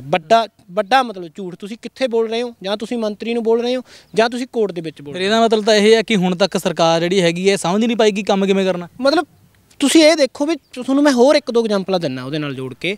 ਉਹ ਮੈਡਮ ਜਿਹੜੇ ਮਤਲਬ principal secretary to higher education ਆ, ਉਹ ਕਹਿੰਦੇ ਆ ਵੀ ਇੱਕ ਸਿਰਫ ਵੀ ਅਸੀਂ ਜਿਹੜੀਆਂ ਪੋਸਟਾਂ ਨਵੀਆਂ ਕੱਢ ਦਾਂਗੇ। ਸਾਡਾ ਕਾਊਂਟਰ ਸਵਾਲ ਇਹ ਸੀ ਮੈਮ ਵੀ 906 ਗੈਸਟ ਫੈਕਲਟੀ ਹੈ, 228 ਜਿਹੜੇ ਰੈਗੂਲਰ ਪ੍ਰੋਫੈਸਰ ਨੇ, 200 ਤੋਂ ਉੱਪਰ ਜਿਹੜਾ ਤੁਹਾਡਾ ਪਾਰਟ ਟਾਈਮਰ ਹੈ, 1158 ਇਹ ਨੇ, ਮਤਲਬ ਇਹਦਾ 24-2500 ਟੋਟਲ ਜਿਹੜੀ ਪੋਸਟ ਬਣ ਜਾਂਦੀ ਹੈ। ਤੇ ਪੋਸਟਾਂ ਜਿਹੜੀਆਂ ਤੁਹਾਡੇ ਕੋਲ ਸਿਰਫ 2041 ਨੇ, ਮਤਲਬ ਤੁਸੀਂ ਮਿਸਇਨਫਾਰਮ ਕਰ ਰਹੇ ਹੋ ਮੰਤਰੀ ਸਾਹਿਬ ਨੂੰ। ਮਤਲਬ ਇਹੋ ਜਿਹੀਆਂ ਗੱਲਾਂ ਜਿਹੜੀਆਂ ਸਰਕਾਰ ਤੋਂ ਬਹੁਤ ਸਾਰੀਆਂ ਬਿਊਰੋਕ੍ਰੇਸੀ ਲੁਕੋ ਕੇ ਰੱਖਦੀ ਹੈ ਗੱਲਾਂ। ਜਿਹੜੀਆਂ ਗੱਲਾਂ ਅਗਰ ਤੁਹਾਨੂੰ ਪਤਾ ਲੱਗ ਜਾਂਦੀਆਂ ਨੇ, ਤੁਸੀਂ ਖੁਦ ਨਹੀਂ ਉਹਨਾਂ ਤੱਕ ਪਹੁੰਚਦੀਆਂ ਕੀਤੀਆਂ, ਕਿ ਅਗਰ ਤੁਹਾਨੂੰ ਉਹਨਾਂ ਤੋਂ ਮੈਮ ਤੋਂ ਪਤਾ ਲੱਗ ਜਾਂਦੀਆਂ ਨੇ ਤੇ ਮੀਤ ਹੈਰ ਸਾਹਿਬ ਨੂੰ ਦੱਸਦੇ ਵੀ ਭਾਈ ਜਾਣਕਾਰੀ ਤਾਂ ਇਹ ਹੈ ਤੇ ਤੁਹਾਨੂੰ ਮਿਸਇਨਫਾਰਮ ਹੋ ਰਿਹਾ। ਮੀਤ ਹੈਰ ਸਾਹਿਬ ਨੂੰ ਅਸੀਂ ਬਾਰ-ਬਾਰ ਦੱਸਦੇ ਹਾਂ, ਪਰ ਜਿਹੜਾ ਉਹਨਾਂ ਦਾ ਜ਼ਿਆਦਾ ਜਿਹੜੀ ਭਰੋਸਗੀ ਦਿਸਦੀ ਹੈ ਸਾਨੂੰ, ਉਹ ਬਿਊਰੋਕ੍ਰੇਸੀ 'ਤੇ ਦਿਸਦੀ ਹੈ ਜਾਂ ਆਪਣੇ ਡਿਪਾਰਟਮੈਂਟ 'ਤੇ ਦਿਸਦੀ ਹੈ। ਤੁਹਾਨੂੰ ਹੁਣ ਮੈਂ ਪਿੱਛੇ ਦੱਸ ਦੇਣਾ, ਤੁਸੀਂ ਇਹ ਕਿਹਾ ਸੀਗਾ ਵੀ ਚੰਨੀ ਦੀ ਗੌਰਮੈਂਟ ਦੇ ਵਿੱਚ ਤੁਹਾਡੀ ਰਿਕਰੂਟਮੈਂਟ ਆਈ ਸੀ, ਮੀਟਿੰਗ ਹੋਈ ਸੀ। ਅਸੀਂ ਪਹਿਲਾਂ ਮਈ ਦੇ ਵਿੱਚ ਇੱਕ ਸਰਕਾਰੀ ਕਾਲਜ ਬਚਾਓ ਮੰਚ ਬਣਾਇਆ ਸੀਗਾ, ਉਹਦੇ ਵਿੱਚ ਅਸੀਂ 6 ਮਹੀਨੇ ਐਂ ਤੁਰੇ ਫਿਰੇ ਤ੍ਰਿਪਤਰਜਿੰਦਰ ਬਾਜਵਾ ਪਿੱਛੇ ਵੀ ਸਰ ਪੋਸਟਾਂ ਕੱਢ ਦਿਓ, 25 ਸਾਲ ਹੋ ਗਏ ਪੋਸਟਾਂ ਨਹੀਂ ਆਈਆਂ। ਮਤਲਬ 6 ਮਹੀਨੇ ਤੁਰਨ ਤੋਂ ਬਾਅਦ ਇਹ ਪੋਸਟਾਂ ਕੱਢ ਦਿੰਦੇ ਆ ਅਕਤੂਬਰ 'ਚ ਆ ਕੇ, ਮਤਲਬ 19 ਅਕਤੂਬਰ ਨੂੰ ਐਡਵਰਟੀਜ਼ਮੈਂਟ ਹੋ ਜਾਂਦੀ ਹੈ ਇਹਨਾਂ ਪੋਸਟਾਂ ਦੀ। ਉਸ ਤੋਂ ਬਾਅਦ 3 ਦਸੰਬਰ ਨੂੰ ਜਿਹੜਾ ਸਟੇ ਹੋ ਜਾਂਦਾ ਸਾਰਾ ਪ੍ਰੋਗਰਾਮ। ਉਸ ਤੋਂ ਬਾਅਦ ਜਦੋਂ ਕੋਰਟ ਦੇ ਵਿੱਚ ਸਾਰੀਆਂ ਕਾਰਵਾਈਆਂ ਚੱਲਦੀਆਂ ਤਾਂ ਸਾਨੂੰ ਅਸੀਂ ਵੀ ਆਪ ਪੜ੍ਹਦੇ ਲਿਖਦੇ ਸੀਗੇ ਕੋਰਟ ਦੇ ਵਿੱਚ ਕੀ ਹੋ ਰਿਹਾ, ਜਿਹੜੀਆਂ ਵੀ ਕਮੀਆਂ ਪੇਚੀਆਂ ਸੀ ਅਸੀਂ ਜਾ ਕੇ ਇਹਨਾਂ ਨੂੰ ਦੱਸੀਆਂ। ਜਿਹੜਾ ਹੁਣ ਬੇਸ ਹੈ ਰਿਕਰੂਟਮੈਂਟ ਦਾ ਕੈਸ਼ ਹੋਣ ਦਾ, ਪੋਸਟ ਫੈਕਟੋ ਅਪਰੂਵਲ ਹੈ UGC ਦਾ, ਜਿਹੜਾ ਇਹਨਾਂ ਨੇ ਕ੍ਰਾਈਟੇਰੀਆ ਫੋਲੋ ਕੀਤਾ ਹੈ ਜਾਂ ਜਿਹੜੀਆਂ ਕਮੇਟੀਆਂ ਫਾਰਮ ਕੀਤੀਆਂ ਸੀਗੀਆਂ ਉਹਨਾਂ ਦੀ ਅਪਰੂਵਲ ਜਿਹੜੀ ਪੋਸਟ ਫੈਕਟੋ ਕਾਉਂਸਲ ਆਫ ਮਿਨਿਸਟਰੀ ਤੋਂ ਲੈਣੀ ਸੀਗੀ। ਅਸੀਂ ਮੀਤ ਹੈਰ ਨੂੰ ਬਕਾਇਦਾ 2-3 ਵਾਰ ਮਿਲੇ। ਉਸ ਤੋਂ ਬਾਅਦ ਮੈਡਮ ਹੈ ਜਿਹੜੇ ਪ੍ਰਿੰਸੀਪਲ ਸੈਕਟਰੀ ਨੇ ਹਾਇਰ ਐਜੂਕੇਸ਼ਨ, ਅਸੀਂ ਮੇਲਾਂ ਕਰੀਆਂ, ਉਹਨਾਂ ਨੂੰ ਮਿਲੇ। ਮੇਲਾਂ ਦੇ ਸਾਡੇ ਕੋਲੇ ਪ੍ਰੂਫ ਹੈ ਵੀ ਇਹ ਜਿਹੜੀ ਤੁਸੀਂ ਅਪਰੂਵਲ ਲੈ ਲਓ, ਬਟ ਉਹਨਾਂ ਨੇ ਅਪਰੂਵਲ ਲਈ ਨਹੀਂ ਹੈਗੀ। ਉਹਨਾਂ ਨੇ ਮਤਲਬ ਜਿਸ ਤਰ੍ਹਾਂ ਸਰਕਾਰਾਂ ਚੱਲਦੀਆਂ ਬੇਪਰਵਾਹੀ ਤੇ ਲਾਪਰਵਾਹੀ ਦਿਖਾਉਂਦੀਆਂ ਗਈਆਂ, ਉਸੇ ਤਰ੍ਹਾਂ ਇਹਨਾਂ ਨੇ ਇਸ ਮਸਲੇ ਦੇ ਵਿੱਚ ਉਸ ਤਰ੍ਹਾਂ ਲਾਪਰਵਾਹ ਰਹੀਆਂ। ਆਖਰ ਨੂੰ 8 ਅਗਸਤ ਦੇ ਵਿੱਚ ਜਿਹੜੀ ਭਰਤੀ ਰਿਕਰੂਟਮੈਂਟ ਕੁਐਸ਼ ਹੁੰਦੀ ਆ, ਉਹਦਾ ਮੇਨ ਬੇਸ ਹੈ ਜਿਹੜਾ ਕੁਐਸ਼ ਹੋਣ ਦਾ, ਉਹ ਪੋਸਟ ਫੈਕਟੋ ਅਪਰੂਵਲ ਸੀਗੀ। ਮਤਲਬ ਅਸੀਂ ਇੰਨਾ ਜ਼ੋਰ ਲਾਇਆ ਸਰਕਾਰ ਨੂੰ ਵੀ ਤੁਸੀਂ ਇਹ ਪੋਸਟ ਫੈਕਟ ਅਪਰੂਵਲ ਕਰਵਾ ਲਓ, ਇਹਨਾਂ ਨੇ ਟਸ ਤੋਂ ਮਸ ਨਹੀਂ ਹੋਏ। ਮਤਲਬ ਭਰਤੀ ਕੁਐਸ਼ ਕਰਵਾ ਕੇ ਸਾਨੂੰ ਵਿਹਲੇ ਕਰਤਾ। ਇਹ ਸਰਕਾਰੀ ਕਾਲਜਾਂ ਦੇ ਬੰਦ ਹੋਣ ਦਾ ਮਸਲਾ ਹੈ, ਜਿੱਥੇ ਛੋਟੇ ਕਿਸਾਨਾਂ ਦੇ ਬੱਚੇ ਨੇ, ਜਿੱਥੇ ਮਜ਼ਦੂਰਾਂ ਦੇ ਬੱਚੇ ਨੇ, ਜਿੱਥੇ ਰੇਹੜੀਆਂ ਵਾਲਿਆਂ ਦੇ ਬੱਚੇ ਨੇ, ਜਿੱਥੇ ਫੜੀਆਂ ਵਾਲਿਆਂ ਦੇ ਬੱਚੇ ਨੇ, ਦੁਕਾਨਦਾਰਾਂ ਦੇ ਬੱਚੇ ਨੇ, ਉਹਨਾਂ ਦੀ ਪੜ੍ਹਾਈ ਦਾ ਜਿਹੜੀ ਉਹਨਾਂ ਦੀ ਪੜ੍ਹਾਈ ਦੀ ਰੀਚ ਹੈ ਉਹ ਖਤਮ ਕਰਨੀ ਹੈ, ਉਹਨਾਂ ਨੂੰ ਪੜ੍ਹਨ ਤੋਂ ਵਾਂਝੇ ਰੱਖਣਾ ਹੈ। ਇਹਦੇ ਨਾਲ ਹੋਰ ਵੀ ਬਹੁਤ ਸਾਰੀਆਂ ਚੀਜ਼ਾਂ, ਜੇ ਇਹਨਾਂ ਨੂੰ ਪੜ੍ਹਾਈ ਤੋਂ ਵਾਂਝੇ ਰੱਖਣਗੇ ਤਾਂ ਫਿਰ ਉਸ ਤੋਂ ਬਾਅਦ ਹੋਊਗਾ ਕਿ ਇੱਕ ਅਨਪੜ੍ਹ ਜਿਹੜੇ ਐਜੂਕੇਸ਼ਨ ਤੋਂ ਵਾਂਝੇ ਲੋਕ ਨੇ, ਬੱਚੇ ਨੇ, ਉਹ ਜਾਣਗੇ ਤਾਂ ਕਰਨਗੇ ਕੀ? ਸਰ ਪਹਿਲੀ ਤਾਂ ਗੱਲ ਸਰਕਾਰ ਦੀ ਇਹ ਹੈ ਵੀ ਜੇ ਉਹ ਅਨਪੜ੍ਹ ਰਹਿਣਗੇ ਤਾਂ ਇਹਨਾਂ ਦੀਆਂ ਜਿਹੜੀਆਂ ਪਾਲਿਸੀਆਂ ਹੈਗੀਆਂ, ਜਿਹੜੇ ਇਹਨਾਂ ਦੇ ਮਤਲਬ ਜਿਹੜਾ ਵੀ ਇਹ ਕੁਛ ਕਰਨਾ ਚਾਹੁੰਦੇ ਆ ਉਹਨਾਂ 'ਤੇ ਕੋਈ ਕਿੰਤੂ ਪਰੰਤੂ ਨਹੀਂ ਹੋਊ, ਇਹਨਾਂ ਨੂੰ ਕੋਈ ਸਵਾਲ ਨਹੀਂ ਹੋਊਗਾ। ਪਿੰਡਾਂ ਦੇ ਵਿੱਚ ਜਾਣਗੇ, ਆਪਦੇ ਲੋਕ ਸਿੱਧਾ ਮਗਰ ਲਾਉਣਗੇ, ਇਹਨਾਂ ਨੂੰ ਕੋਈ ਵੀ ਸਵਾਲ ਨਹੀਂ ਕਰੂਗਾ। ਜਿਹੜੀ ਸਿੱਧੀ ਮਨਸ਼ਾ ਤਾਂ ਇਹਨਾਂ ਦੀ ਇਹ ਹੈ। ਮਤਲਬ ਉਸੇ ਮਨਸ਼ਾ ਨੂੰ ਮਤਲਬ ਇੰਪਲੀਮੈਂਟ ਕਰਵਾਉਣ ਦੇ ਵਾਸਤੇ ਇਸ ਵਕਤ ਦੀ ਸਰਕਾਰ ਜਿਹੜੀ ਹੈਗੀ ਆ ਭਗਵੰਤ ਮਾਨ ਦੀ, ਉਹ ਕਰ ਰਹੀ ਹੈ ਕਿ ਅਸੀਂ ਇਹਨਾਂ ਨੂੰ ਜਿੰਨਾ ਜ਼ਿਆਦਾ ਅਨਐਜੂਕੇਟਡ ਰੱਖਾਂਗੇ, ਜਿੰਨਾ ਜ਼ਿਆਦਾ ਇਹਨਾਂ ਨੂੰ ਪੜ੍ਹਾਈਆਂ ਤੋਂ ਦੂਰ ਰੱਖਾਂਗੇ, ਉਨੇ ਜ਼ਿਆਦਾ ਸਵਾਲ ਜਾਂ ਤਰਕ ਕਰਨ ਦੀ ਤਾਕਤ ਦੂਰ ਹੋ ਜਾਣਗੇ। ਸਰ ਤੁਸੀਂ ਹੁਣ ਦੇਖ ਹੀ ਸਕਦੇ ਹੋ 1158 ਭਰਤੀ ਕੁਐਸ਼ ਹੋ ਗਈ, 25 ਸਾਲ ਹੋ ਗਏ ਭਰਤੀ ਨਹੀਂ ਹੋਏ। ਏਡਡ ਕਾਲਜ ਹੈ, 1925 ਪੋਸਟ ਹੈ, ਉਹਦੀ ਮਤਲਬ ਉਹ 'ਤੇ ਰੋਕ ਲਾਤੀ, ਭਰਤੀ ਨਹੀਂ। ਕਿੰਨੇ 25 ਸਾਲ ਮਤਲਬ ਕਿ ਲਾਸਟ ਵਾਰ ਕਦੋਂ ਆਈਆਂ ਸੀ? 1996 ਦੇ ਵਿੱਚ ਭਰਤੀ ਹੋਈ ਹੈ। ਉਸ ਤੋਂ ਬਾਅਦ 2002 ਦੇ ਵਿੱਚ PPSC ਰਿਕਰੂਟਮੈਂਟ ਕੱਢਦੀ ਹੈ, ਉਹਦੇ ਵਿੱਚ ਰਵੀ ਸਿੱਧੂ ਵਾਲੇ ਕੇਸ ਕਰਕੇ ਉਹ ਭਰਤੀ ਵੀ ਕੁਐਸ਼ ਹੋ ਗਈ ਸੀਗੀ। ਮਤਲਬ ਕੋਈ ਵੀ ਭਰਤੀ ਨਿਕਲਦੀ ਹੈ ਪੰਜਾਬ ਦੇ ਵਿੱਚ ਉਹ 'ਤੇ ਰਿਟਸ ਪੈਂਦੀਆਂ। ਕਾਰਨ ਸਰਕਾਰਾਂ ਦੀ ਲਾਪਰਵਾਹੀ, ਸਰਕਾਰਾਂ ਦੀ ਮਨਸ਼ਾ ਨਾ ਹੋਣਾ। ਸਰਕਾਰਾਂ ਚਾਹੁੰਦੀਆਂ ਵੀ ਜਿਹੜੇ ਸਰਕਾਰੀ ਕਾਲਜ ਆ ਉਹ ਬੰਦ ਹੋਣ, ਜਿਹੜੇ ਪ੍ਰਾਈਵੇਟ ਅਦਾਰੇ ਹੈ, ਜਿਹੜੇ ਪ੍ਰਾਈਵੇਟ ਹੁਣ ਸ਼ੋਕ ਮਿੱਤਲ ਵਰਗੇ ਜੇ MP ਬਣਨਗੇ, ਉਹ ਕਦੋਂ ਚਾਹੁੰਗੇ ਵੀ ਸਰਕਾਰੀ ਯੂਨੀਵਰਸਿਟੀਆਂ ਤੇ ਸਰਕਾਰੀ ਕਾਲਜ ਚੱਲਣ। ਉਹਨਾਂ ਦਾ ਮੇਨ ਮਕਸਦ ਹੈ ਪ੍ਰੋਫਿਟ ਕਮਾਉਣਾ, ਸਿੱਖਿਆ ਨੂੰ ਵੇਚਣਾ। ਮਤਲਬ ਉਹ ਪੈਰਲਲ ਸੈਟਅਪ ਨਹੀਂ ਚੱਲਣ ਦੇਣਗੇ, ਸਰਕਾਰੀ ਨਹੀਂ ਚੱਲਣ ਦੇਣਗੇ। ਸਰਕਾਰੀ ਅਦਾਰੇ ਇਸ ਵਕਤ ਪੂਰੇ ਖਤਰੇ ਦੇ ਵਿੱਚ ਇਸੇ ਕਰਕੇ। ਸਰਕਾਰੀ ਕਾਲਜ ਤੁਸੀਂ ਆਪ ਦੇਖਦੇ ਹੋ, ਇੱਥੇ ਪਟਿਆਲੇ ਮਹਿੰਦਰਾ ਕਾਲਜ ਆ 2-3 ਕਿਲੋਮੀਟਰ ਤੇ ਤੁਸੀਂ ਜਾਇਓ, ਉੱਥੇ ਪੰਜਾਬੀ ਦਾ ਇੱਕ ਵੀ ਰੈਗੂਲਰ ਪ੍ਰੋਫੈਸਰ ਨਹੀਂ ਹੈਗਾ ਤੇ ਇਹ ਪੰਜਾਬੀ ਮਾਹ ਮਨਾਉਣ ਦੀਆਂ ਗੱਲਾਂ ਕਰਦੇ ਨੇ। ਮਤਲਬ ਪੰਜਾਬੀ ਮਾਹ ਤੁਸੀਂ ਇਕੱਲੇ ਕਾਗਜ਼ਾਂ 'ਚ ਮਨਾਓਗੇ? ਮਤਲਬ ਬੱਚਿਆਂ ਨੂੰ ਤਾਂ ਕੁਆਲਿਟੀ ਆਫ ਐਜੂਕੇਸ਼ਨ ਮਿਲੇ, ਫਿਰ ਤੁਸੀਂ ਪੰਜਾਬੀ ਮਾਹ ਮਨਾਉਂਦੇ ਸੋਹਣੇ ਲੱਗਦੇ ਹੋ। ਇਹ ਤਾਂ ਤੁਸੀਂ ਹਵਾ 'ਚ ਗੱਲਾਂ ਵਾਲੀ ਗੱਲ ਹੈ। ਤੇ ਫਿਰ ਭਗਵੰਤ ਮਾਨ ਸਾਹਿਬ ਜਿਹੜੇ ਹੈਗੇ ਨੇ ਹਵਾ 'ਚ ਕਹਿੰਦੇ ਗੱਲਾਂ ਕਰ ਰਹੇ ਨੇ ਤੇ ਪੰਜਾਬੀ ਮਾਹ ਜਿਹੜਾ ਹੈਗਾ ਮਨਾ ਤਾਂ ਰਹੇ ਨੇ, ਪਰ ਦੂਜੇ ਪਾਸੇ ਜਦੋਂ ਪ੍ਰੋਫੈਸਰ ਜਿਹੜੇ ਹੈਗੇ ਨੇ ਕਾਲਜਾਂ ਦੇ ਵਿੱਚ ਮੌਜੂਦ ਹੀ ਨਹੀਂ ਹੋਣਗੇ ਉਸੇ ਪੰਜਾਬੀ ਮਾਂ ਬੋਲੀ ਨੂੰ ਪੜ੍ਹਾਉਣ ਦੇ ਵਾਸਤੇ, ਤਾਂ ਫਿਰ ਕਿਹੜੇ ਪੰਜਾਬੀ ਮਾਂ ਨੂੰ ਮਨਾਉਣ ਦੇ ਵਾਸਤੇ ਜਾਂ ਫਿਰ ਉਤਥਾਨ ਕਰਨ ਵਾਸਤੇ ਜਾਂ ਉਹਨੂੰ ਅੱਗੇ ਵਧਾਉਣ ਦੇ ਵਾਸਤੇ ਅਸੀਂ ਗੱਲ ਕਰ ਸਕਦੇ ਹਾਂ। ਤੇ ਅੱਜ ਜੇਕਰ ਅਸੀਂ ਹੁਣ ਦੁਬਾਰਾ ਉਸੇ ਮੁੱਦੇ 'ਤੇ ਆਵਾਂਗੇ, ਅੱਜ ਜੇਕਰ ਤੁਹਾਨੂੰ 12ਵੀਂ ਕੀਤਾ ਹੋਇਆ ਕੋਈ ਜਵਾਕ ਹੈ, ਕਹਿੰਦਾ ਹੈ ਕਿ ਮੇਰਾ ਬਾਈ ਜਿਹੜਾ ਹੈਗਾ ਬਹੁਤ ਐਜੂਕੇਟਡ ਹੈ, ਬਾਈ 12ਵੀਂ ਤੋਂ ਬਾਅਦ ਕੀ ਕਰਾਂ, ਕੀ ਕਹਿਣੇ ਫਿਰ? ਹਾਂ ਸਰ, ਹੁਣ ਪੰਜਾਬ ਕੋਲੇ ਜਿਹੜਾ ਪੰਜਾਬ ਦੀ ਯੂਥ ਕੋਲੇ ਇੱਕੋ ਇੱਕ ਹੱਲ ਆ, ਉਹ ਬਾਹਰ ਜਾ ਰਹੇ ਆ। ਪਰ ਮੈਂ ਪੰਜਾਬ ਦੀ ਯੂਥ ਨੂੰ ਇਹੀ ਕਹਿਣਾ ਚਾਹੁੰਦਾ ਵੀ ਬਾਹਰ ਵੀ ਕੋਈ ਹੱਲ ਨਹੀਂ। ਅਸੀਂ ਜਿੰਨਾ ਟਾਈਮ ਆਪਦੇ ਮੁੱਦਿਆਂ ਨੂੰ ਇੱਥੇ ਬਹਿ ਕੇ ਸੋਲਵ ਨਹੀਂ ਕਰਦੇ, ਸਰਕਾਰਾਂ ਤੋਂ ਸੋਲਵ ਨਹੀਂ ਕਰਾਉਂਦੇ, ਸਾਡੀ ਬਾਹਰ ਵੀ ਕਿਸੇ ਨੇ ਬਾਹ ਨਹੀਂ ਫੜਨੀ। ਇੱਕ ਪੀੜ੍ਹੀ ਬਾਹਰ ਜਾ ਰਹੀ ਆ, ਉਹ ਆਪਣੀ ਇੱਛਾ ਮੁਤਾਬਕ ਨਹੀਂ ਜਾ ਰਹੀ। ਇੱਥੇ ਹਾਲਾਤ ਇਹੋ ਜਿਹੇ ਪੈਦਾ ਕੀਤੇ ਜਾ ਰਹੇ ਆ, ਉਹ ਮਜਬੂਰਨ ਬਾਹਰ ਜਾ ਰਹੀ ਆ। ਜੇ ਇੱਥੇ PhDਆਂ ਕਰਕੇ ਬੱਚੇ ਰੁਲ ਰਹੇ ਨੇ ਤਾਂ ਉਹਨਾਂ ਦਾ ਜਿਹੜਾ ਪਿੱਛੇ ਯੂਥ ਆ, ਪਿਛਲੀ ਪੀੜ੍ਹੀ ਆ, ਉਹ ਸਭ ਕੁਝ ਨੋਟ ਕਰ ਰਹੀ ਹੈ। ਬੇਸ਼ੱਕ ਅੱਜ ਕੋਈ ਮੀਡੀਆ ਸਾਹਮਣੇ ਨਹੀਂ ਬੋਲ ਰਿਹਾ, ਪਰ ਸਾਡੇ ਬੱਚੇ, ਸਾਡੀ ਜਿਹੜੀ ਆਉਣ ਵਾਲੀ ਪੀੜ੍ਹੀ ਆ, ਉਹ ਸਭ ਕੁਝ ਨੋਟ ਕਰ ਰਹੀ ਆ। ਪਰ ਜਿਸ ਦਿਨ ਉਹ ਪੀੜ੍ਹੀ ਇੱਥੇ ਰਹਿ ਕੇ ਸਰਕਾਰਾਂ ਨੂੰ ਸਵਾਲ ਕਰੂਗੀ ਤਾਂ ਸਰਕਾਰਾਂ ਨੂੰ ਹੱਲ ਕਰਨਾ ਪਊਗਾ। ਇਹ ਸਾਡੀ ਪੀੜ੍ਹੀਆਂ ਦੀ ਸਭ ਤੋਂ ਵੱਡੀ ਤਰਾਸਦੀ ਇਹ ਆ, ਅਸੀਂ ਸਾਡੇ ਸਵਾਲਾਂ ਨੂੰ ਸਨਮੁਖ ਨਹੀਂ ਹੁੰਦੇ, ਅਸੀਂ ਉਹਨਾਂ ਤੋਂ ਭੱਜਣਾ ਲੋਚਦੇ ਹਾਂ। ਕਿਤੇ ਨਾ ਕਿਤੇ ਪ੍ਰਵਾਸ ਦੀ ਪ੍ਰਵਿਰਤੀ ਵੀ ਸ਼ਾਇਦ ਸਾਡੀ ਕਿਤੇ ਭੱਜਣ ਦੇ ਵਿੱਚੋਂ ਆਈ ਆ। ਪਰ ਜੇ ਮੈਂ ਸਾਡੀ ਯੂਥ ਪੀੜ੍ਹੀ ਨੂੰ ਇਹੀ ਕਹਿਣਾ ਚਾਹਾਂਗਾ, ਤੁਸੀਂ ਇੱਥੇ ਰਹੋ, ਐਜੂਕੇਸ਼ਨ ਕਰੋ, ਸਰਕਾਰਾਂ ਨਾਲ ਲੜਨਾ ਸਿੱਖੋ, ਲੜ ਕੇ ਹੀ ਅਸੀਂ ਆਪਣੇ ਹੱਕ ਪ੍ਰਾਪਤ ਕਰ ਸਕਾਂਗੇ। ਤੇ ਜੇ ਲੜਕੇ ਵੀ ਤੁਹਾਨੂੰ ਤੁਹਾਡੇ ਹੱਕ ਨਾ ਮਿਲੇ ਫਿਰ? ਮੈਂ ਨਾ ਸਭ ਤੋਂ ਪਹਿਲਾਂ ਜਿਹੜਾ ਤੁਸੀਂ ਇਹਨਾਂ ਨੂੰ ਸਵਾਲ ਕਰਿਆ ਸੀ, ਮੈਂ ਉਹਦੇ ਕੋਲ ਨਾ ਮੇਰੇ ਨਾਲ ਇੱਕ ਘਟਨਾ ਵਾਪਰੀ ਸੀ, ਉਹਦੀ ਗੱਲ ਦੱਸਦਾ। ਮੈਂ ਸੰਗਰੂਰ ਦਾ ਰਹਿਣ ਵਾਲਾ, ਮੈਂ ਸੰਗਰੂਰ ਦਾ ਜਿਹੜਾ ਸਾਡੇ ਪਿੰਡ ਨੂੰ ਇੱਕ ਫਾਟਕ ਲੱਗਦਾ, ਉੱਥੇ ਖੜਾ ਸੀ ਮੈਂ, ਤੇ ਦੋ ਮੁੰਡੇ ਆਏ ਮੇਰੇ ਕੋਲ, ਛੋਟੀ ਛੋਟੀ ਉਮਰ ਦੇ ਸੀ, ਕੋਈ 10 ਦਾ ਹੋਣਾ, ਕੋਈ 12 ਦਾ ਹੋਣਾ। ਉਹਨਾਂ ਕਾਗਜ਼ ਚੁੱਕਦੇ ਫਿਰ ਰਹੇ ਸੀ ਜਿਵੇਂ ਹੁੰਦੇ ਨੇ ਨਾ। ਮੈਨੂੰ ਉਹਨਾਂ ਕਿਹਾ ਤੁਸੀਂ ਪੜ੍ਹਦੇ ਹੁੰਦੇ ਹੋ? ਕਹਿੰਦੇ ਪੜ੍ਹ ਕੇ ਕੀ ਫਾਇਦਾ, ਕਿਹੜਾ ਰੁਜ਼ਗਾਰ ਮਿਲ ਜੂਗਾ। ਮਤਲਬ ਇਹ ਮੇਰੇ ਨਾਲ ਵਾਪਰੀ ਹੋਈ ਘਟਨਾ, ਤੇ ਮੈਂ ਬਿਲਕੁਲ ਚੁੱਪ ਹੋ ਗਿਆ। ਮੈਨੂੰ ਲੱਗੀ ਗੱਲ ਤਾਂ ਬਿਲਕੁਲ ਸਹੀ ਆ, ਇਹ 'ਚ ਕੋਈ ਝੂਠ ਤਾਂ ਹੈ ਹੀ ਨਹੀਂ। ਪਰ ਮੈਂ ਨੌਜਵਾਨ ਵੀ ਜਿਹੜੇ ਸਾਨੂੰ ਸੁਣ ਰਹੇ ਨੇ, ਇਹ ਉਹਨਾਂ ਨੂੰ ਵੀ ਕਹਿਣਾ ਚਾਹੂੰਗਾ ਵੀ ਪੜ੍ਹਨਾ ਇਕੱਲਾ ਆਪਾਂ ਨੌਕਰੀਆਂ ਲੈਣ ਲਈ ਨਹੀਂ ਹੁੰਦਾ। ਪੜ੍ਹਨ ਲਈ ਪੜ੍ਹਨਾ ਜ਼ਰੂਰੀ ਆ ਤਾਂ ਕਿ ਆਪਾਂ ਲੜਨਾ ਸਿੱਖ ਸਕੀਏ। ਜਿਵੇਂ ਸਾਥੀ ਸੁਖਪ੍ਰੀਤ ਨੇ ਗੱਲ ਕਰੀ ਹੈ ਨਾ, ਵੀ ਰੁਜ਼ਗਾਰ ਮਿਲਣਾ, ਪੰਜਾਬ ਨੂੰ ਸੁਧਾਰਨਾ, ਸਾਰਾ ਕੁਝ ਕਰਨਾ। ਅੱਜ ਲੜਾਈ 'ਤੇ ਖੜਾ, ਜਿਵੇਂ ਸਾਥੀ ਯੋਧਾ ਨੇ ਗੱਲ ਕਰੀ ਆ ਵੀ ਲੜਾਈ 'ਤੇ ਖੜਾ। ਅੱਜ ਪੜ੍ਹਨ ਲਈ, ਲੜਨ ਲਈ ਪੜ੍ਹਨਾ ਬਹੁਤ ਜ਼ਰੂਰੀ ਆ। ਜੇ ਸਾਨੂੰ ਚੀਜ਼ਾਂ ਨਹੀਂ ਪਤਾ ਹੋਣਗੀਆਂ ਤਾਂ ਅਸੀਂ ਉਹ ਚੀਜ਼ ਨੂੰ ਹੱਲ ਨਹੀਂ ਕਰ ਸਕਾਂਗੇ। ਪਰ ਪੰਜਾਬ ਦੇ ਬਹੁਤ ਮਸਲੇ ਨੇ ਜੀ, ਬਹੁਤ ਮਸਲੇ ਨੇ, ਤੇ ਉਹਨਾਂ ਮਸਲਿਆਂ ਦੇ ਉੱਪਰ ਧਿਆਨ ਉਦੋਂ ਹੀ ਦਿੱਤਾ ਜਾ ਸਕਦਾ ਜੇ ਤੁਸੀਂ ਐਜੂਕੇਟਡ ਹੋਵੋ। ਹੁਣ ਐਜੂਕੇਸ਼ਨ ਜਿਹੜੀ ਹੈਗੀ ਹੈ, ਜਦੋਂ ਸਾਨੂੰ ਬਹੁਤ ਹੀ ਪੁਰਾਣੇ, ਜਦੋਂ ਆਪਾਂ ਧਾਰਮਿਕ ਗ੍ਰੰਥਾਂ ਦੀ ਹੀ ਇਕੱਲਿਆਂ ਦੀ ਗੱਲ ਨਹੀਂ ਕਰਦੇ, ਆਪਾਂ ਹਰ ਇੱਕ ਧਰਮ ਨੂੰ ਫੋਲੋ ਕਰਦੇ ਆਏ ਹਾਂ। ਪਰ ਬਹੁਤ ਸਾਰੀਆਂ ਅਜਿਹੀਆਂ ਚੀਜ਼ਾਂ ਨੇ ਜਿਹੜੀਆਂ ਸਾਨੂੰ ਲਿਟਰੇਚਰ ਤੋਂ, ਸਾਹਿਤ ਤੋਂ, ਇਤਿਹਾਸ ਤੋਂ, ਉਸ ਤੋਂ ਇਲਾਵਾ ਹੋਰ ਵੀ ਬਹੁਤ ਸਾਰੀਆਂ ਜਿਹੜੇ ਸਬਜੈਕਟਸ ਤੋਂ ਮਿਲਦੀਆਂ ਨੇ। ਤਾਂ ਐਜੂਕੇਸ਼ਨ ਦੇ ਨਾਲ ਅਸੀਂ ਕਿਤੇ ਨਾ ਕਿਤੇ ਹੋਰ ਵੀ ਜ਼ਿਆਦਾ ਤਰਕਸ਼ੀਲ ਹੋ ਜਾਂਦੇ ਹਾਂ। ਅਤੇ ਕੀ ਸਾਨੂੰ ਤਰਕਸ਼ੀਲਤਾ ਜਿਹੜੀ ਹੈਗੀ ਹੈ, ਲਿੱਤੀ ਹੋਈ ਸਾਡੇ ਵੱਲੋਂ ਤਰਕਸ਼ੀਲਤਾ ਜਿਹੜੀ ਹਾਸਿਲ ਕੀਤੀ ਹੈ, ਅਗਰ ਸਾਨੂੰ ਮਿਲ ਜਾਂਦੀ ਹੈ ਤਾਂ ਉਹ ਕੀ ਸਰਕਾਰ ਨੂੰ ਹਜ਼ਮ ਨਹੀਂ ਹੋਊਗੀ? ਬਿਲਕੁਲ। ਜਿਹੜੀ ਐਜੂਕੇਸ਼ਨ ਆ ਉਹ ਮਤਲਬ ਮਾਡਰਨਿਟੀ ਦਾ ਬੇਸ ਹੁੰਦਾ। ਜਿਹੜੇ ਥਿੰਕਰ ਨੇ ਜਾਂ ਸਕੋਲਰ ਨੇ ਜਿਨ੍ਹਾਂ ਨੇ ਮਾਡਰਨ ਸੁਸਾਇਟੀ ਦੀ ਗੱਲ ਕੀਤੀ, ਉਹਨਾਂ ਨੇ ਉਹਦੇ 'ਚ ਸਭ ਤੋਂ ਵੱਡੀ ਇੱਕ ਗੱਲ ਇਹ ਵੀ ਕੀਤੀ ਕਿ ਉਹ ਜਿਹੜੀ ਤੁਹਾਡੀ ਸੋਚਣ ਦੀ ਪ੍ਰਵਿਰਤੀ ਆ ਮਨੁੱਖ ਦੀ, ਉਹ ਬਦਲੂਗੀ। ਉਹ ਲੌਜੀਕਲ ਹੋਣਗੇ, ਉਹ ਸਾਇੰਟੀਫਿਕ ਆਧਾਰ ਨਾਲ, ਸਾਇੰਟੀਫਿਕ ਟੈਂਪਰਾਮੈਂਟ ਨਾਲ ਸੋਚਣਗੇ, ਤਾਂ ਜਿਹੜੀ ਸੁਸਾਇਟੀ ਆ ਉਹ ਉਹਦੇ 'ਚ ਸਿਵਲਾਈਜੇਸ਼ਨ ਆਊਗੀ, ਤਾਂ ਉਹ ਮਾਡਰਨ ਬਣੂਗੀ। ਮਤਲਬ ਜਿਵੇਂ ਇੱਕ ਆਪਣੇ ਫਿਰੋਜ਼ਦੀਨ ਸਰਫ ਸ਼ਾਇਰ ਨੇ ਪੰਜਾਬੀ ਦੇ, ਉਹ ਕਹਿੰਦੇ ਨੇ ਵੀ ਮੈਂ ਪੰਜਾਬੀ ਪੰਜਾਬ ਦੇ ਰਹਿਣ ਵਾਲਾ ਹਾਂ, ਪੇਂਡੂ ਪਰ ਸ਼ਹਿਰੀਏ ਢੰਗ ਦਾ ਹਾਂ, ਪੜ੍ਹਾਂ ਫਾਰਸੀ ਉਰਦੂ ਵੀ ਖੂਬ ਬੋਲਾਂ, ਥੋੜ੍ਹੀ ਬਹੁਤੀ ਅੰਗਰੇਜ਼ੀ ਵੀ ਅੰਗਦਾ ਹਾਂ, ਮੈਂ ਪੰਜਾਬੀ ਪੰਜਾਬ ਦਾ ਸਰਬ ਸੇਵਕ, ਖੈਰ ਸਦਾ ਪੰਜਾਬੀ ਦੀ ਮੰਗਦਾ ਹਾਂ ਜੀ। ਮਤਲਬ ਉਹਨਾਂ ਨੇ ਗੱਲ ਕੀਤੀ ਕਿ ਆਪਾਂ ਬੇਸ਼ੱਕ ਪੰਜਾਬ ਆ ਜਿਹੜਾ ਉਹ ਪਿੰਡਾਂ ਨਾਲ ਜੁੜਿਆ ਹੋਇਆ, ਪੰਜਾਬ ਦੀ ਜਿਹੜੀ ਮੁੱਢ ਆ ਉਹ ਆਪਾਂ ਕਹਿੰਦੇ ਵੀ ਪਿੰਡ ਨੇ, ਪਰ ਉਹ ਕਹਿੰਦਾ ਵੀ ਪੇਂਡੂ ਵੀ ਸ਼ਹਿਰੀਆਂ ਵਰਗੇ ਹੋਣ। ਬਿਲਕੁਲ। ਖਾਸ ਗੱਲ ਇੱਥੇ ਇਹ ਹੈ ਕਿ ਜਿਹੜੇ ਪਿੰਡ ਨੇ, ਪਿੰਡ ਵੀ ਤਾਂ ਮਤਲਬ ਜਿਹੜੇ ਇੱਕ ਸਾਡਾ ਮੁੱਢ ਅਸੀਂ ਮੰਨਦੇ ਹਾਂ ਕਿ ਹਾਂਜੀ ਅਸੀਂ ਪਿੰਡਾਂ ਦੇ ਜਾਏ ਹਾਂ, ਪਿੰਡਾਂ ਦੇ ਵਿੱਚੋਂ ਹੀ ਸਾਡੀ ਜਿਹੜੀ ਹੈਗੀ ਆ ਪੰਜਾਬੀਅਤ ਦੀ ਇੱਕ ਮਹਿਕ ਆਉਂਦੀ ਹੈ, ਪਰ ਪਿੰਡ ਵਾਲੇ ਲੋਕਾਂ ਨੇ ਹੀ ਤਾਂ ਸ਼ਹਿਰ ਬਣਾਏ ਨੇ। ਸਰ ਇੱਕ ਮੈਂ ਤੁਹਾਨੂੰ ਥੋੜ੍ਹਾ ਜਿਹਾ ਗੁਜ਼ਾਰਿਸ਼ ਦੇ ਨਾਲ ਪਹਿਲਾਂ ਥੋੜ੍ਹਾ ਜਿਹਾ ਇੱਕ ਮਤਲਬ ਤੁਹਾਨੂੰ ਮੈਂ ਹਾਲਾਤ ਬਿਆਨ ਕਰਾ ਦਿੰਦਾ। ਜਦੋਂ 607 ਕੈਂਡੀਡੇਟਸ ਜੁਆਇਨ ਕਰਵਾਏ ਸੀਗੇ, ਉਹਨਾਂ ਦੇ ਵਿੱਚੋਂ 122 ਨੂੰ ਸਿਰਫ ਸਟੇਸ਼ਨ ਮਿਲਿਆ।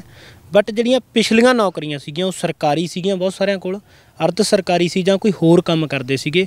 ਜਦੋਂ ਜੁਆਇਨ ਕਰਵਾਇਆ ਉਹਨਾਂ 607 ਨੂੰ, ਉਹਨਾਂ ਦੀਆਂ ਨੌਕਰੀਆਂ ਪਿਛਲੀਆਂ ਤੋਂ ਰਿਜ਼ਾਈਨ ਕਰਾਤਾ ਸੀਗਾ। ਇਸ ਕਰਕੇ ਉਹ ਪਿਛਲੀਆਂ ਨੌਕਰੀਆਂ ਛੱਡ ਚੁੱਕੇ ਨੇ।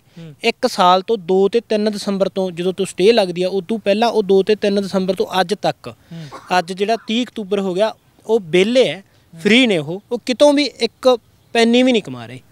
ਮਤਲਬ ਉਹਨਾਂ ਦੀ ਤੁਸੀਂ ਮੈਂਟਲੀ ਹਾਲਤ ਦੇਖ ਸਕਦੇ ਹੋ ਵੀ ਕਿਹੋ ਜਿਹੀ ਹੋਊ। ਰੁਜ਼ਗਾਰ ਦੇਣ ਦੀ ਥਾਂ ਅਸੀਂ ਬੇਰੁਜ਼ਗਾਰ ਹੋਏ ਪਏ ਹਾਂ। ਇਸ ਕਰਕੇ ਅਸੀਂ ਇਹ ਚਾਹੁੰਦੇ ਹਾਂ ਵੀ ਉਹਨਾਂ ਨੂੰ ਜਲਦੀ ਤੋਂ ਜਲਦੀ ਛੇਤੀ ਕਾਲਜਾਂ ਦੇ ਵਿੱਚ ਇੰਟਰ ਕਰਾਇਆ ਜਾਵੇ। ਸਰਕਾਰ ਉੱਥੇ ਜਿਹੜੀ ਕੋਰਟ ਦੇ ਵਿੱਚ ਚੰਗੇ ਤਰੀਕੇ ਨਾਲ ਪੈਰਵੀ ਕਰੇ, ਆਪਣੇ ਚੰਗੇ ਵਕੀਲ ਭੇਜੇ ਉੱਥੇ, ਚਾਹੇ AG ਨੂੰ ਭੇਜੇ। ਸੁਪਰੀਮ ਕੋਰਟ ਦੇ ਵਿੱਚ ਬਹੁਤ ਸਾਰੀ ਵੱਡੀ ਟੀਮ ਹੈ ਗੌਰਮੈਂਟ ਦੀ, ਉੱਥੋਂ ਸਰਵਿਸ ਮੈਟਰ ਦੇ ਕੋਈ ਚੰਗੇ ਲਾਇਰ ਲਿਆ ਕੇ ਸਾਡੇ ਕੇਸ ਨੂੰ ਮਤਲਬ ਪ੍ਰੋਪਰ ਤਰੀਕੇ ਨਾਲ ਪੁੱਟ ਕੀਤਾ ਜਾਵੇ, ਅਤੇ ਸਾਡੀ 'ਤੇ ਜਿਹੜੀ ਤਲਵਾਰ ਲਟਕੀ ਹੋਈ ਆ ਉਹ ਹਟਾਈ ਜਾਵੇ। ਸਾਡੀ ਇੱਕ ਵੀ ਸਾਡੀ ਕੋਰਟ ਦੇ ਵਿੱਚ ਜੱਜਮੈਂਟ ਦੇ ਵਿੱਚ ਇੱਕ ਵੀ ਇਸ ਤਰ੍ਹਾਂ ਦੀ ਗੱਲ ਨਹੀਂ ਜਿਹੜੀ ਸਾਡੀ ਮੈਰਿਟ ਦੇ ਉੱਤੇ ਸ਼ੱਕ ਕਰਦੀ ਹੋਵੇ, ਟਰਾਂਸਪੇਰੈਂਸੀ ਤੇ ਸ਼ੱਕ ਕਰਦੀ ਹੋਵੇ। ਇੱਕ ਵੀ ਇਹੋ ਜਿਹੀ ਗੱਲ ਨਹੀਂ ਹੈਗੀ। ਜਿੰਨੀਆਂ ਗਲਤੀਆਂ ਉਹ ਸਰਕਾਰ ਦੀਆਂ। ਜਿਹੜੀ ਸਾਡੀ ਲਾਸਟ ਪੈਨਲ ਮੀਟਿੰਗ ਹੋਈ ਹੈ ਮਾਨ ਸਰਕਾਰ ਨਾਲ, ਉਹਦੇ ਵਿੱਚ ਲਗਭਗ ਅਸੀਂ ਆਪਦੇ ਵੱਲੋਂ ਜਿੰਨੀਆਂ ਇਨਫੋਰਮੇਸ਼ਨ ਇਹਨਾਂ ਨੂੰ ਦੇਣੀ ਚਾਹੁੰਦੇ ਸੀਗੇ ਉਹ ਲਗਭਗ ਇਹਨਾਂ ਮੂਹਰੇ ਰੱਖ ਚੁੱਕਿਆ ਤੇ ਉਹ ਵੀ ਦੱਸ ਚੁੱਕਿਆ ਵੀ ਜਿਹੜੇ ਸਰਕਾਰੀ ਅਧਿਕਾਰੀ ਨੇ ਕਿਹੜੀ ਥਾਂ ਤੇ ਮਿਸ ਇਨਫੋਰਮਡ ਨੇ। ਤੇ ਉਹਦੇ ਤੇ ਮਾਨ ਸਾਹਿਬ ਵੀ ਇਹ ਕਹਿ ਚੁੱਕੇ ਨੇ ਵੀ ਸਰਕਾਰ ਅੱਗੇ ਜਾਊਗੀ, LPA ਫਾਈਲ ਕਰੂਗੀ, ਡਬਲ ਬੈਂਚ ਤੇ ਕੇਸ ਲੜੂਗੀ। ਪਰ ਜਦੋਂ ਤੱਕ ਇਹ ਕਰ ਨਹੀਂ ਦਿੰਦੇ ਉਦੋਂ ਤੱਕ ਸਾਨੂੰ ਇਹਦੇ ਨਾਲ ਕੋਈ ਭਰੋਸਾ ਨਹੀਂ ਮਿਲਦਾ ਹੈਗਾ। ਉਹ ਕਰਨ ਤਾਂ ਅਸੀਂ ਇਹਨਾਂ ਨੂੰ ਉਵੇਂ ਸਹੀ ਮੰਨਾਂਗੇ ਤੇ ਅਸੀਂ ਉਮੀਦ ਕਰਦੇ ਹਾਂ, ਅਸੀਂ ਮਾਨ ਸਾਹਿਬ ਤੋਂ ਉਹਨਾਂ ਨੂੰ ਅਪੀਲ ਵੀ ਕਰਦੇ ਹਾਂ, ਬੇਨਤੀ ਕਰਦੇ ਹਾਂ, ਪੰਜਾਬ ਦੇ ਸਰਕਾਰੀ ਕਾਲਜਾਂ ਨੂੰ ਬਚਾਉਣ ਦੇ ਲਈ ਇੱਕ ਜੱਦੋ-ਜਹਿਦ ਹੈ ਜਿਹੜੀ, ਉਹਦੇ ਵਿੱਚ ਇਹ ਜਿਹੜੀ 1158 ਅਸਿਸਟੈਂਟ ਪ੍ਰੋਫੈਸਰ ਭਰਤੀ ਹੈ ਇਹ ਬਹੁਤ ਜ਼ਰੂਰੀ ਹੈ। ਸਹਾਇਕ ਪ੍ਰੋਫੈਸਰ ਤੇ ਲਾਇਬ੍ਰੇਰੀਅਨ ਇਹਨੂੰ ਢੰਗ ਨਾਲ ਸਰਕਾਰ ਪੈਰਵਾਈ ਕਰੇ, ਸੁਹਿਰਦਤਾ ਨਾਲ ਕੋਰਟ ਵਿੱਚ ਇਹਦੇ ਡਿਫੈਂਡ ਕਰੇ ਤੇ ਇਹਨੂੰ ਨੇਪਰੇ ਚਾੜ ਕੇ ਜਿਹੜੇ ਪੰਜਾਬ ਦੇ ਸਰਕਾਰੀ ਕਾਲਜ ਨੇ ਉਹਨਾਂ ਦੀ ਇੱਕ ਨੁਹਾਰ ਬਦਲੇ। ਨਹੀਂ ਤਾਂ ਜਿਹੜੀ ਇਹ ਸਰਕਾਰੀ ਕਾਲਜ ਨੇ ਇਹਨਾਂ ਨੇ ਖਤਮ ਹੋਣਾ ਤੇ ਖਤਮ ਹੋਣ ਦੇ ਲਈ ਜਦੋਂ ਆਪਾਂ ਦੇਖਦੇ ਹਾਂ ਵੀ ਸਰਕਾਰ ਦੇ ਜਿਹੜੇ ਕੋਈ ਉਪਰਾਲੇ ਨੇ ਜੇ ਇਸ ਭਰਤੀ ਦੇ ਪ੍ਰਤੀ ਕੋਈ ਨੈਗੇਟਿਵ ਨੇ ਤਾਂ ਅਸੀਂ ਸਰਕਾਰ ਦੀਆਂ ਕੁੱਲ ਜਿਹੜੀਆਂ ਉਪਰਾਲੇ ਨੇ ਉਹਨਾਂ ਨੂੰ ਵੀ ਨੈਗੇਟਿਵ ਹੀ ਦੇਖਦੇ ਹਾਂ। ਅਸੀਂ ਉਮੀਦ ਕਰਦੇ ਹਾਂ ਵੀ ਸਰਕਾਰ ਇਸ ਭਰਤੀ ਨੂੰ ਸੁਹਿਰਦਤਾ ਨਾਲ ਪੂਰਾ ਕਰੇ। ਤਾਂ ਇੱਥੇ ਖਾਸ ਤੌਰ ਤੇ ਜਿਹੜਾ ਸਵਾਲ ਉੱਠਦਾ ਹੈ, ਸਵਾਲ ਇਹ ਉੱਠਦਾ ਹੈ ਕਿ ਆਖਿਰ ਕਦੋਂ ਇਹਨਾਂ ਸਾਰੀਆਂ ਚੀਜ਼ਾਂ ਦੇ ਉੱਪਰ ਧਿਆਨ ਦਿੱਤਾ ਜਾਊਗਾ। ਕਦੇ ਕਿਸਾਨਾਂ ਦੇ ਮਸਲੇ, ਕਦੇ ਬੇਰੁਜ਼ਗਾਰ ਜਿਹੜੇ ਹੈਗੇ ਨੇ ਆਪਣੇ ਇਸ ਵਕਤ ਇਸ ਚੀਜ਼ ਦਾ ਇੰਤਜ਼ਾਰ ਕਰ ਰਹੇ ਨੇ ਕਿ ਕਦੋਂ ਸਾਡੀਆਂ ਜਾਇਜ਼ ਮੰਗਾਂ ਦੇ ਉੱਪਰ ਧਿਆਨ ਦਿੱਤਾ ਜਾਊਗਾ। ਤਾਂ ਭਗਵੰਤ ਮਾਨ ਤੋਂ ਇਸ ਵਕਤ ਬਹੁਤ ਸਾਰੇ ਸਵਾਲ ਨੇ, ਪਰ ਕਿਤੇ ਨਾ ਕਿਤੇ ਉਹਨਾਂ ਨੂੰ ਇਹ ਵੀ ਗੁਜ਼ਾਰਿਸ਼ ਹੈ ਕਿ ਜਿਹੜੇ ਇਲੈਕਸ਼ਨ ਚੱਲ ਰਹੇ ਨੇ ਉਹ ਤਾਂ ਜੀ ਜਾਨ ਨਾਲ ਤੁਸੀਂ ਕਰ ਰਹੇ ਹੋ, ਕਰਦੇ ਰਹੋ, ਕੋਈ ਚੱਕਰ ਨਹੀਂ, ਪਰ ਇਹਨਾਂ ਦੇ ਵੱਲ ਵੀ ਧਿਆਨ ਦੇ ਦਿਓ। ਇਹ ਵੀ ਤੁਹਾਡੇ ਆਪਣੇ ਹੀ ਪੰਜਾਬੀ ਨੇ ਤੇ ਇਹਨਾਂ ਨੇ ਵੀ ਤੁਹਾਨੂੰ ਵੋਟਾਂ ਪਾਈਆਂ ਸੀ। ਹੁਣ ਐਂ ਨਹੀਂ ਕਹਿੰਦੇ ਕਿ ਇਹਨਾਂ ਸਾਰਿਆਂ ਨੇ ਪਾਈਆਂ ਸੀ, ਪਰ ਤੁਸੀਂ ਇਸ ਵਕਤ ਅਗਰ 92 MLA ਜਿਹੜੇ ਹੈਗੇ ਨੇ ਲਈ ਬੈਠੇ ਹੋ ਤਾਂ ਕਿਤੇ ਨਾ ਕਿਤੇ ਉਹਦੇ ਵਿੱਚ ਕਿਤੇ ਨਾ ਕਿਤੇ ਸਾਰੇ ਪੰਜਾਬੀਆਂ ਦੀ ਇੱਕ ਉਮੀਦ ਜੁੜੀ ਹੋਈ ਹੈ ਅਤੇ ਉਹ ਹੈ ਕਿ ਤੁਸੀਂ ਜੋ ਹੈ ਹੁਣ ਪੁਰਾਣੀਆਂ ਰੀਤਾਂ ਨੂੰ, ਪਿਛਲੀਆਂ ਸਰਕਾਰਾਂ ਦੀਆਂ ਰਵਾਇਤਾਂ ਨੂੰ ਤੋੜ ਕੇ ਕੁਝ ਨਾ ਕੁਝ ਬਦਲ ਕਰਕੇ ਲੈ ਕੇ ਆਓਗੇ ਤੇ ਉਸ ਬਦਲ ਦੇ ਇੰਤਜ਼ਾਰ ਦੇ ਵਿੱਚ ਸਾਰੇ ਨੇ। ਅਤੇ ਇਸ ਦੇ ਨਾਲ ਹੀ ਮੈਨੂੰ ਯਾਨੀ ਕਿ ਇਮਤਿਆਜ਼ ਬਰਾੜ ਨੂੰ ਦਿਓ ਇਜਾਜ਼ਤ। ਸਤਿ ਸ਼੍ਰੀ ਅਕਾਲ।